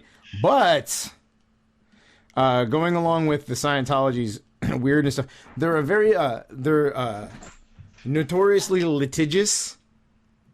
So the thing about Scientology is they've established themselves within the legal system to where you can't really even talk poorly about them publicly. Oh yeah, they'll sue you in a heartbeat. Yes, they're very litigious. They have a very long reputation of suing people who publicly denounce Scientology. Wow. So the religion, they were a really secretive religion. Very how secret. Did these beliefs of theirs leak out to the public? Super, like, they're very secretive, like top secret squirrel type, like even involving like the U.S. government. You guys heard anything about the Scientology church being involved with the government? Oh yeah, No. they infiltrated a lot of places. In the 70s, they infiltrated the government with a project called Operation Snow White. Were you guys just talking about that? Yep, that's right. Let's talk about Snow White then. Wasn't it the IRS, as I remember? It was more than just the IRS. Oh, but no. the IRS It was as many as 5,000 church members gained access to about 136 government agencies, private businesses, foreign embassies. They were stealing and destroying records held about anything to do with Scientology, basically. So, Yeah. and to this day is still the largest infiltration of the U.S. government to date. Well, here's the funny thing. Its actual exposure also led to the exposure of the plot of Operation Freakout. Now, Operation Freakout, as I understand it, was essentially a Scientology assault on a journalist called Paulette Cooper. Basically, the plan was to have her imprisoned or committed to a psychiatric hospital. Basically, the plan was they would essentially covertly harass her and mess with her head, essentially. And Trying to gaslight her? yeah, pretty much, yeah. Gang stalking or whatever? Full-on gang stalking, like not even memeing it. This is It full got on to the it. point to where they had somebody make keys of her office.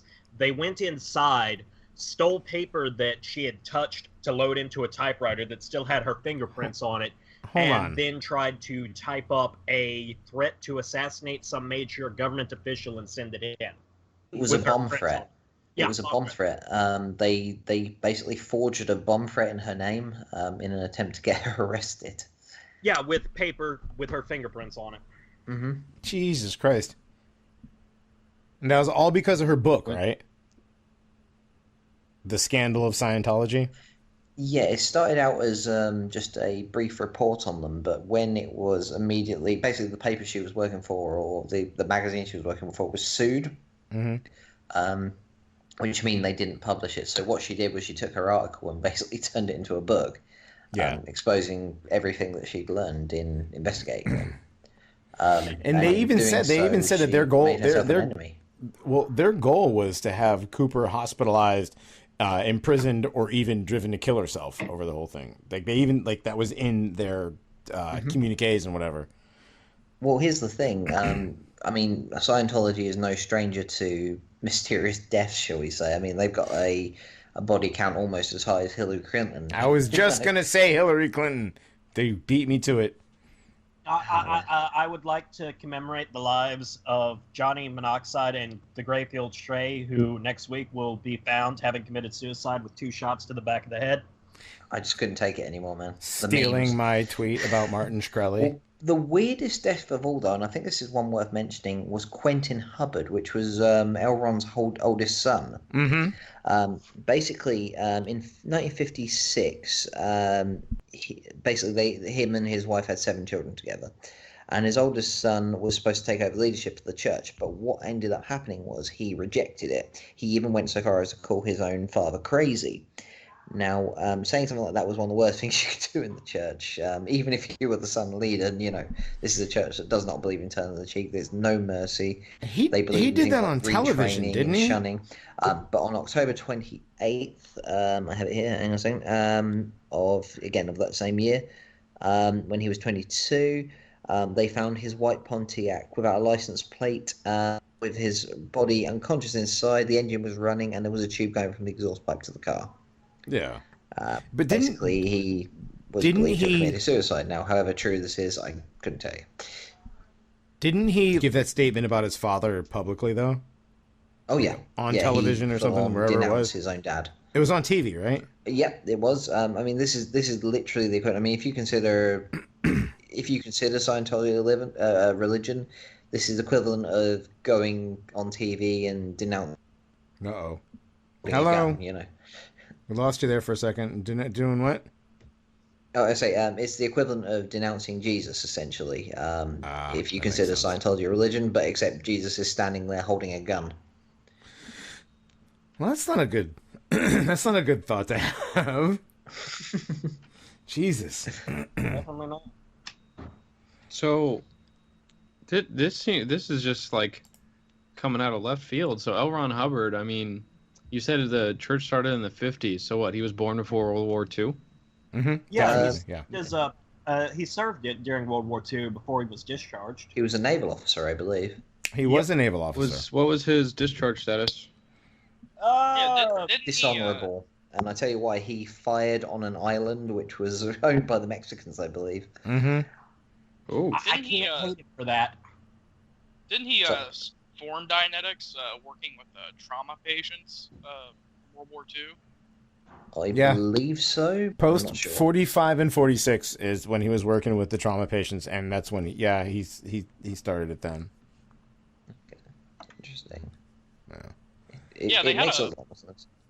They had a movie come out a couple of years ago, The Master, with Philip Seymour Hoffman, and I guess it's kind of like Citizen Kane in that it's not the guy is not Hubbard, but he is Hubbard, just with a Mhm. different name. Mm-hmm. Yeah, I watched that a couple of years ago. It was not a bad movie. It was like a kind of, fiction-esque, where the names are changed, but we know the story. Yeah. Yeah, basically. Yeah. Mhm. Names have been changed to protect the innocent and all that malarkey. Yeah. Yeah. Well, So, they're really litigious. I guess you get sued if you. oh yeah, actually made a totally. movie about it. Here's the thing. See, so L. Ron Hubbard wasn't just he didn't just write like Dianetics and all this stuff. He wrote romance novels. He wrote science fiction. He wrote Yeah, he wrote a lot of science fiction. I mean, most notably Mission Earth and Battlefield Earth. Battlefield Earth, which I actually liked that book. The movie was garbage, though. Oh, it was horrible, that film. Uh, Do you know what the key thing about that film is? The camera is always at 45 degrees. It's Oh, tilted God. through every shot and it looks awful. so I remember in 2012 when Mitt Romney was running for president, speaking of Mormons and Scientologists, he said Battlefield Earth was his favorite novel. who said that? it's a good Mitt novel. Romney. Jesus Christ. So It's a good book, terrible movie. yeah, and you know what? I'm going to correct myself before any of the commenters do it. 75 million years. I misread. I thought it was 76 million years. Well, I'm on another. I'm going 5 out of 6 references say 75 million. I'm going to go with So 75. where's the 6 million come in then? From the one maybe that I probably maybe that one misread. didn't happen. It didn't happen. The 6 million didn't happen, is what I'm saying. Basically, what I'm saying is the 6 million didn't happen. All right. So, 75 million years ago, this is where, brought billions of people to a place called Tigak. Do you guys know what What's Tigak that? is? It's Earth. It's Earth. Fucking Tigak. It sounds like some shit that an alien would call this place. So there were bombs, there were volcanoes, hydrogen bombs. The souls remain. The There fate. were big guys, there were planes. What? There were big guys and there were planes. Right. So anyways, so that's when all the souls of all the human beings came to Earth. So every one of these weird religions has a really fucking weird creation story. Have you guys noticed that? Ancient aliens. I wasn't gonna say There it, was Adam, aliens, but now that you mention it, If they're all saying it, I mean, it's probably true. together, man. No, Yeah. Well- no, don't get Johnny started on this. No. no, because you guys are just gonna interrupt me the whole time anyway, so it doesn't matter. No, it's okay. We're going to let this happen. Say your piece. Every single one of these weird religions has an alien sort of origin to it, does it not? Mm-hmm. It does, yes. Mormonism and Scientology, definitely. I mean, Mormonism is the progenitors of the Mormon faith are the Nephilim, right? Which might as well be fucking aliens. Elohim. No. No? We're both wrong. Tyler's like, I just fucking told you an hour ago. I wasn't there for it. No, he was talking to me. I got it wrong too. Go ahead, Tyler. Well, no, go on. No, you tell me the name. I'm not going to say it wrong again. What's the name of the creators of the Mormon universe? Oh, well, Elohim is God the Father. No, I said Elohim. I was But right. he's just I thought our the Nephilim father. were the ones that gave it to Joseph Smith. No, those the are Nephilim resurrected are like beings. that's like a race of giants in the Old Testament or Yeah. something like that. Nephi is a individual person whose name was probably stolen from the Nephilim when Joseph Smith was writing the book, but Nephi was just like a dude. Yeah. Book of Mormon. He's not that It was- significant. No, the It was gods were the angels Elohim. that The gods were the came Elohim. to talk to Joseph Smith in the forest. Yeah. Okay, so back to weird religions and Scientology. Oh my God! So I was so happy as a kid when I found out about Scientology. I thought it was a religion based in science, oh and shit! then I actually found out about it, and I was like,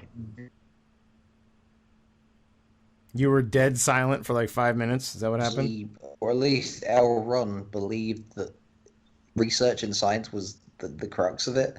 Yet, basically, Scientology's whole premise is that no matter what, you will use your own experiences to confirm everything we've written, lest you essentially be shunned. oh, That's pretty deep. What? I'm so what? Yeah, no, they actually, in their doctrine, they actually ask for people to use their experiences as proof Scientology is the true way. Well, like empiricism? Yeah, essentially, but not even like Well, that's what direct science empiricism. is. Yeah, that's the idea behind it, but it's not that, is it? It's basically them saying, no, if it comes to it, just make it up. Well, it's supposed to be You know what I empiricism, don't get but now about it's what makes you feel Scientology? good. Like, what draws people to it? Like, Christianity has a salvation story, and Mormonism has this, oh, you can become a god. Like, what? Why would someone be motivated to be a Scientologist? It just sounds like a silly story to me. well, you get Well, I magic mean- powers that let you save car accident victims if you ask Tom Cruise. Oh, Well, I tell mean, the story. That they rid you of past trauma. I mean, it's kind of like billed as an alternative type of therapy. That's how they suck you in. Yeah, I know- initially. I know they have like initially. personality tests. They offer free personality tests at a lot of like public. Oh venues. God! So you know that South Park episode where they're just like, "We're the Church of Scientology. Come get your free personality test." Yeah, that's the one where I was actually, when I was in high school, we took a trip to Arizona, and we were going down the street, and there was literally a sign that outright just said, "Church of Scientology, free personality tests inside."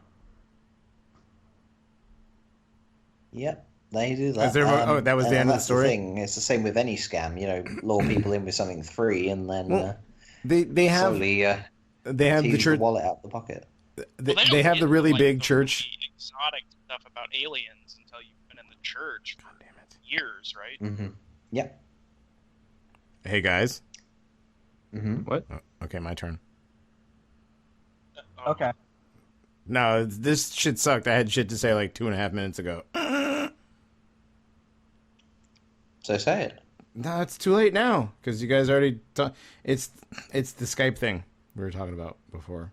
Oh, have we already explained to our listeners that we're not trying to talk over you? It's Yeah, well, this part's probably going to get edited out, but yeah. So Whereby, do you want to explain it, Johnny? Because it sounds like they can't hear me because they can't hear me. It's not that they're being dicks and talking over me because I don't have anything to say. It's that they can't fucking hear me when they talk because Pajit isn't working my Skype properly.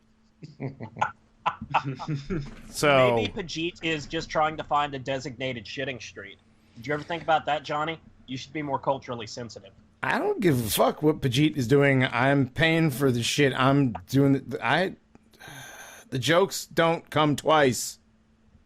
God damn it. Except the whole thing was that Tom Cruise he came out in some interview and he said that Scientologists have to stop when they go past an accident because they know they're the only ones who can help. Jesus, shut up.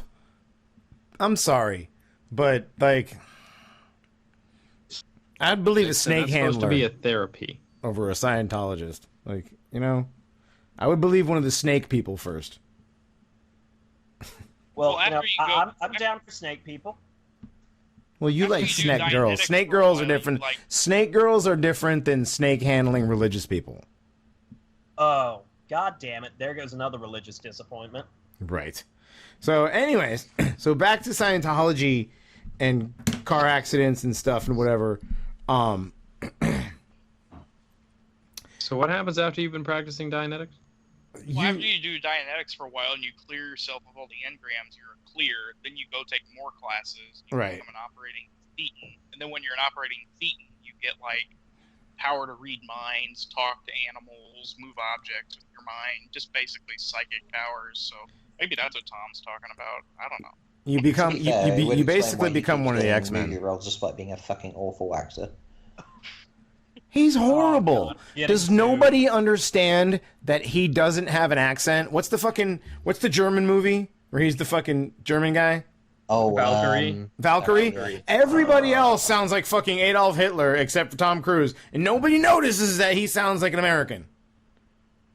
No. That's how high Scientology is. Notice that in any given scene Tom Cruise is in, he can only do like one skill well. Like, he's such a shit actor, they have to train him for every scene. Like, you're gonna do X in this scene, and God help him if he has to do anything else. Mm-hmm. I did like Top Gun. You know he's a manlet. Yeah. Yeah, no, I do know that. But I he's still taller than Johnny. no, yeah, he's he not. wore stilts in his shoes. Yeah, no, he so wore he stilts. won't look short. No, he's literally he's shorter than me, dude. Is he No. like 5'1" or whatever? I don't know if he's that short. I wouldn't give him 5'7", still taller than Johnny. according to, and that's according to the internet. So you're talking like 5'5", 5'4.5". I don't want to talk about the stories about Tom Cruise that I actually know about because I know somebody who knows him, and it's very alt-right. We'll talk about that at another time. Oh, But he's shorter than me. Which, I mean, dude, Sylvester Stallone says he's 5'7". He's probably 5'5", tops. To be fair, right, Italian Americans are a bit on the shorter side. Yeah, I mean, De Niro's 5'7". It does. Who gives? I don't give a fuck. This isn't about fucking. We're not talking about how tall I am. We're talking about fucking Scientology faggots. We'll let you have it. We'll let you have it, Johnny. There is somebody out there shorter than you. You can have this one. There is. Let's go to the other guy, John Travolta. Jesus Christ, John he's Travolta, also a Yeah. Scientologist. a Scientologist, and also really short. John Is Travolta. Scientology the religion of manlets? I don't know, but you wouldn't know what you would know about the religion of sandwiches. So, dude, shush. Interestingly, John Travolta is rumored to be alt-right as well. He's rumored to be extremely alt-right, and actually, Tyler, I want to go back and say that John Travolta would be my most surprising alt-right addition. To the question you asked earlier, that's what I Wasn't he in wanted. Saturday Night Fever. He was in Saturday Night Fever, and that was very hetero in How can you 1970 not something. believe he was gay after saying that? Because it was hetero back then. That's what all the straight guys did was wear spandex pants so you could see their balls and dance with like giant cocaine rings around their noses. That's what you did. To be fair, though, he was also in Greece. Right, where he was as masculine of a 50s guy as you could possibly get with his spandex jeans with his balls showing. And, you know, Yeah. All right. I'm starting to see a trend. Starting to see a trend. Dianetics gives you magic powers. Well, Dianetics lets you cleanse your thetans to become an operating thetan, then you get psychic power. I feel Yes, that's how like it what the happens. hell happens to people on the way to getting the telekinesis and stuff, where they don't realize that they can't actually read minds and do I'm pretty sure they believe it for a while Elron is taking money out of your bank account every month. Can. And then maybe after you've been in so long and put so much money into it, You just have to believe that the magic's tomorrow. At this point, you're a Cubs fan. I gather from it, the more money you put into it, the more powers you supposedly get. So it's a bit conny, but at the end of the day, I can say, I can say, no anymore. Loop it. Loop Yeah, it, like loop the piss loop. in a loop. Oh my god. Not like have it retracted on itself and like go to eternal ring. That's not what I'm going for.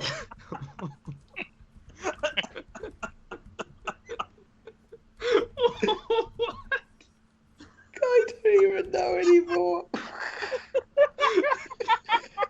This is a fucking disaster. Oh right, okay. More Scientology operations. Let's talk about. Okay, let's talk about more death and things. One of the I've got here in front of me a list of strange and unusual deaths. Are you guys quite done? All right, I'm ready. I Okay. apologize. No, that's fine. So, for example, we have Edward McBride. Edward McBride was training to be a Special Forces commander with the Australian Army when he decided to withdraw in 2005 because he's injured his knees. During that time, he lodged 2 complaints and applied for medical discharge, but it would take 4 months for that to happen. Around the same time he injured himself, McBride was getting heavily involved in Scientology. In August 2006, McBride took out a £20,000 banknote to pay for his free classes, by which time he finished the process involved in being measured by an I'm not even going to be able to pronounce this, an electropsychometer, or an e-meter, there you go, pictured above.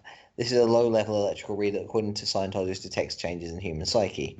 I can actually tell you for a fact that that's bollocks. A friend of mine actually managed to get hold of a second-hand one on eBay, and he believes that all it does is essentially measure your own static electrical pulses. 2 days after finished the Orden protest and the day before the EME test, McBride, who was a trained electrician, threw a rope over an electrical tower and caused 110,000 volt charge to surge through his body. The explosion was so strong that it left burn marks 10 meters away. Wow. What? 10 meters? 10 meters away. I mean, yeah. That's far. He exploded. You know electronics, dude. So obviously, you must be sort of aware of the amount of electricity that went through this guy's body here, if it's leaving that level of burning. Ouch. But anyway, when piecing McBride's final hours together, the state coroner asked the Church of Scientology for the files on McBride, but they refused and shipped the files to the United States. What the coroner did find out was that in the last 48 hours of his life, McBride had been called or texted 19 times by members of the church. The police say many of the calls were forceful in nature, demanding that he return for the final test and saying that L. Ron Hubbard would not approve of McBride actions. When the members of the church were interviewed, they claimed that they just encouraged McBride to come in and finish administrative work. However, the police countered that the messages sounded much more urgent and aggressive than the church members made them out to be. The police wanted to know what difference it would make if he postponed it for a day. The Church of Scientology denied any wrongdoing with McBride's death, and the church was never charged in connection with his death. And this is the thing. Almost in every case where someone connected to the church has died, they have found evidence of them being messaged, of being called, but there's Harassed, never basically. enough evidence there to officially convict anyone. They're Right. so good at it. It's so But messed up. there's always evidence of harassment, though. Oh, always. In every case. Yeah. I think part of the fact is that, by the time you're deep into Scientology, the church is all you really fucking have left. I mean, they encourage you to... they make Stefan Molyneux and his Defu stuff look like child's play. Mm-hmm. I mean, by the time you really get in, you've ostracized yourself from all your friends and family. They tell you that anybody that doesn't want you to throw yourself into this cult Oh God, I'm getting sued over that. But anybody that doesn't want you to throw yourself headfirst into this cult is, an SP, a suppressive person, or a PTS, a potential trouble source. I mean, Right. Can I just say that the views of Hazzard McRee are not the views of the Paranormies and the rest of us. We don't view it as a cult. He said that. Yeah, I said that. But by the time, you get that deep into the cult, oh God, I said it again. Oh God. Jesus But by the time Christ! you get that deep to Scientology, they're really all that you have left. Yeah.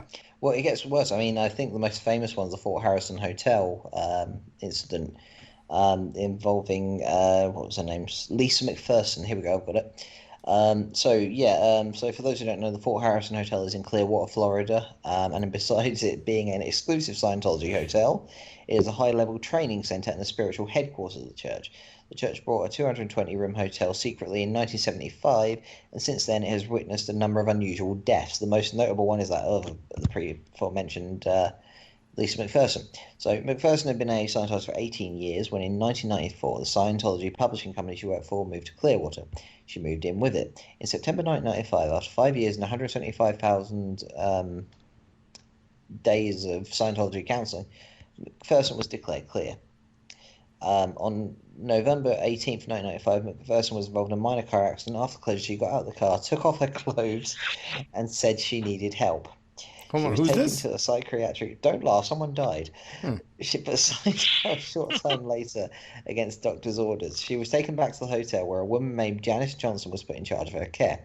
But Johnson didn't have a license to practice medicine in Florida. The license she had was for Arizona, and even that was restricted after disciplinary problems. 17 days later, McPherson's health was much worse, so the people who were caring for her took her to a hospital where a Scientologist doctor worked. In the process, they passed 4 other hospitals. When the doctor saw McPherson, she was bruised, looked unkempt, and wasn't breathing. The doctor pronounced her dead. There was no obituary or police report. The church just quietly buried the body. 11 days later, news of McPherson's death leaked out. Officials of the church said McPherson had come for rest and relaxation and then suddenly fell ill. The medical examiner said that wasn't possible and she would have been showing signs of dehydration 5 days before her death. In fact, she probably was not responsive for 24 hours before she was pronounced dead. The family sued the church, and the state attorney's office opened an 11-month investigation. The church was initially charged with 2 felonies. In the end, McPherson's family and church settled for an undisclosed sum, and the charges against the church were dropped. So once again, throwing money at the problem, job done. But that was not the only death in the hotel. Before McPherson even came to Clearwater, there were problems at the hotel. For example, in 1980, in the span of 11 months, 161 calls were made to 911. 160 fucking one. There were also at least 7 other deaths of physically healthy people who stayed in the hotel. Then there were strange deaths like those of Josephus Havenith, who was found drowned in a bathtub full of scalding hot water. And I've seen a picture of that. His skin is literally boiled off. Yeah. It's nasty. That's really gross. Or Roger Nind, who came from Australia, as we said before. To get a $70,000 refund and was killed in an accident the day after his arrival. Coincidence.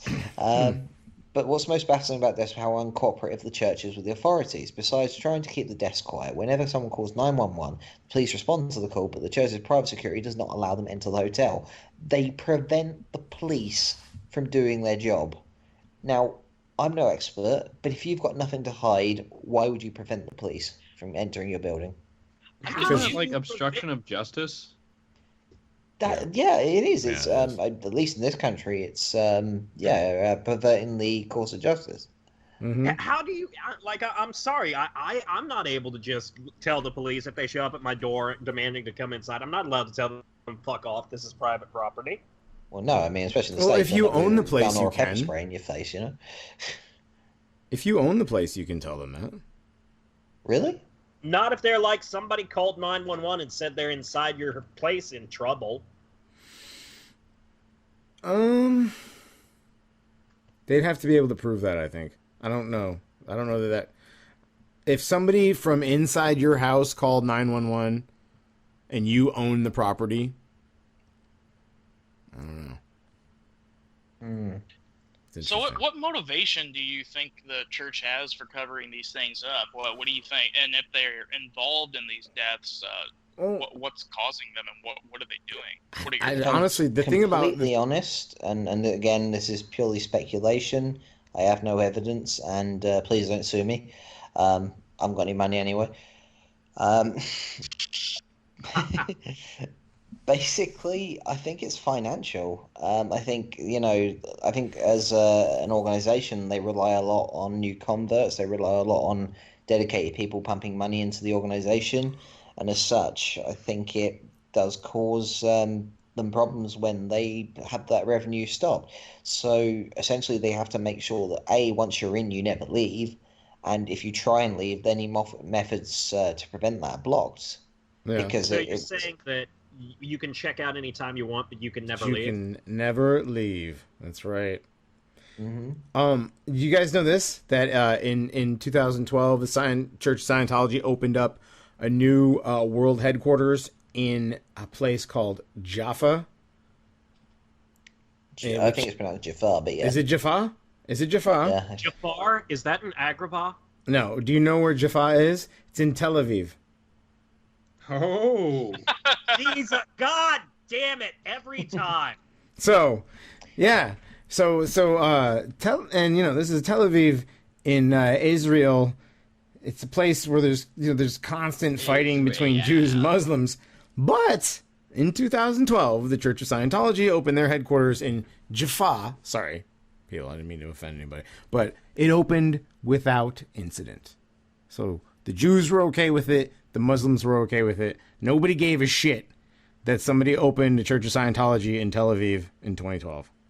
Interesting. I'm actually looking up here.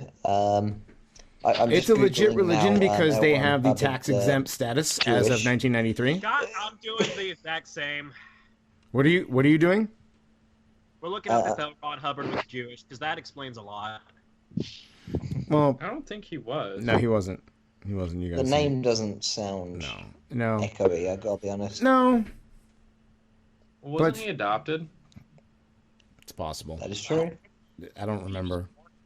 We didn't do that much. It wasn't the L. Ron Hubbard episode, but he... Oh, actually, hang on.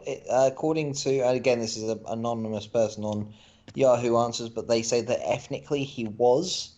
You have to check his profile. But in practice, it's hard to say. Interesting. Yeah. Huh. Again, I have no concrete evidence of that, so I can't really... Well, all I know about Scientology is it's pretty science fiction-y. I think one thing we might want to check out is a lot of the years where the Church of Scientology was just getting started up. And, all of this, people going in suddenly believing that they're getting magical powers and not noticing, the fact that they don't actually have magical powers. It's right about the same period of time where MK Ultra was at the height of operations, wasn't it? Interesting. I don't know enough about that to tie the two together. I would be willing to look into it. Where is he at this point? I mean, I'm not saying it's not crazy. Why wouldn't it be? Government being involved with religion, being involved with mind control operations. Well, one thing I did find while searching for that was someone's actually done a comparative on Jewish and Scientology doctrine. Or at least the accusations of... Okay, so basically what they've done is they've taken quotes by Nazis and essentially compared them to... quotes by people complaining about Scientology. So, for example, world domination. Adolf Hitler said, the striving of the Jewish people for world domination. That's a quote from Mein Kampf. Apparently, Claudia Nolte, Minister for Youth and Family Affairs, I'm assuming that's in Germany as well. Yeah, these are all in Germany. Said Scientology is striving for world domination. So that's a comparison, apparently. Joseph Goebbels said the Jews are our destruction. What they mean to achieve by it is to destroy the German state and nation. This plan must be frustrated. Meanwhile, Norbert Blum, the Federal Minister of Labour in Germany, said, Scientology pursues secret campaigns of conquest unbeknown to the public. We must use all available means to uncover Scientologists. We must resist them. We must form a chain of defence. Basically, this goes on, but essentially someone has gone out of their way, and I'm going to link this to you guys, gone out of their way to compare accusations against Scientology to that of supposed accusations against the Jewish people. So, I mean, you Wow. know, there's another comparison. I mean, during that incident where L. Ron Hubbard's son was testifying under oath, he said something very interesting about his father and about the way that the church lived and operated. His exact quote was, "My father always felt that he was above the law because he had created the law. He created whatever rules, regulations, and laws to be lived by. There was only one sin in Scientology, which was repeated to me at least a few thousand times, which is getting caught." I mean, that definitely sounds very familiar to me right there. Huh. I've been found out. Yeah, swap getting caught for getting found out, and Weird how that sounds very familiar. Yeah, well, the current thing at the moment that Scientology is supposedly dealing with is its disputes over its legal status, because it is not actually recognised as tax exempt in every country. It's currently, as I understand it, hang on, I have it listed here. Here we go. It's recognised as tax exempt religion in South Africa, Australia, Sweden, New Zealand, Portugal, and Spain. It was granted tax exempt status in the United States in 1993. But has since had it rescinded. Oh, really? It's been rescinded. I did not know that. It had it for a while, didn't it? It did, yeah. 1993 they granted it, but it was basically listed under the status of cults now. So Interesting. Oh God, it's that's not a show. Speaking of shows, we are now on TRS Radio with The Daily Show. How about that, guys? Yeah. Wow. Yeah? We, so does that mean we're officially mainstream? We're no longer cool? I mean, we're, racist Pepe now. Brad, okay. you fucking Nostradamus Pepe motherfucker. is now identified by the SPLC as a neo-Nazi hate symbol. Right. Really? Yep. So, hey, whatever. But to be fair, the SPLC would immediately make a loaf of bread a fucking Nazi hate symbol if it got them some money. Right. It's just true. But yeah, the bar for being labeled a hate group has really been lowered. It really has. Decade. And I kind of feel, I kind of feel like we didn't try really hard. And suddenly be, it's a hate crime. I said I kind of feel like we didn't try very hard, and yet we're on the list.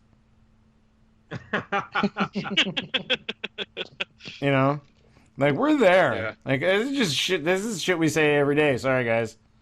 You guys just now catching up. Zero effort. Completely zero effort. Yeah. I don't feel hateful enough, frankly. I don't feel hateful enough. I just want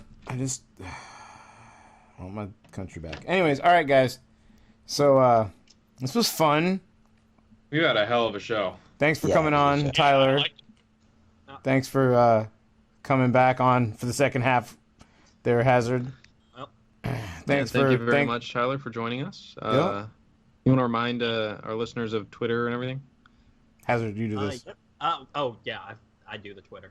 Our Twitter is @the_Paranormies. Our email is paranormiespresent@gmail.com. Seriously, man, you had one job. Yeah. No, it's good. He did it better than I did it last half. It's fine. I fucked it up last half real bad. So, anyways, we're gonna take you out with another creepypasta.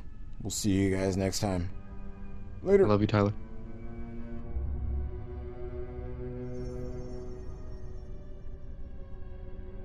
In 1983, a team of deeply pious scientists conducted a radical experiment in an undisclosed facility. The scientists had theorized that a human without access to any senses or any ways to perceive stimuli would be able to perceive the presence of God. They believed that the five senses clouded our awareness of eternity, and without them, a human could actually establish contact with God by thought. An elderly man who claimed to have nothing left to live for was the only test subject to volunteer. To purge him of all of his senses, the scientists performed a complex operation in which every sensory nerve connection to the brain was surgically severed. Although the test subject retained full muscular function, he could not see, hear, taste, smell, or feel. With no possible way to communicate with or even sense the outside world, he was alone with his thoughts. Scientists monitored him as he spoke aloud about his state of mind in jumbled, slurred sentences that he couldn't even hear. After 4 days, the man claimed to be hearing hushed, unintelligible voices in his head. Assuming it was an onset of psychosis, the scientists paid little attention to the man's concerns.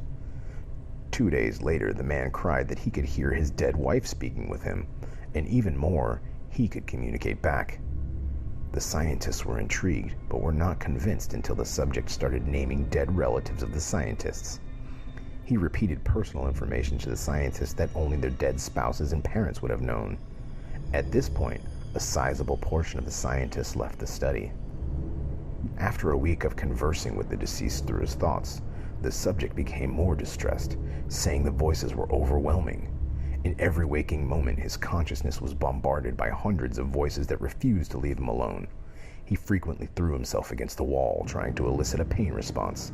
He begged the scientists for sedatives so he could escape the voices by sleeping. This tactic worked for 3 days until he started having severe night terrors. The subject repeatedly said that he could see and hear the deceased in his dreams. Only a day later, the subject began to scream and claw at his non-functional eyes, hoping to sense something in the physical world.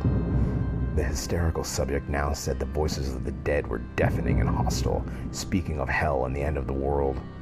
At one point, he yelled, "No heaven, no forgiveness," for 5 hours straight. He continually begged to be killed, but the scientists were convinced that he was close to establishing contact with God. After another day, the subject could no longer form coherent sentences. Seemingly mad, he started to bite off chunks of flesh from his own arm. The scientists rushed into the test chamber and restrained him to a table so he could not kill himself. After a few hours of being tied down, the subject halted his struggling and screaming. He stared blankly at the ceiling as teardrops silently streaked across his face. For 2 weeks, the subject had to be manually rehydrated due to the constant crying. Eventually, he turned his head and, despite his blindness, made focused eye contact with the scientist for the first time in the study. He whispered, "I have spoken with God, and he has abandoned us," and his vital signs stopped. There was no apparent cause of death.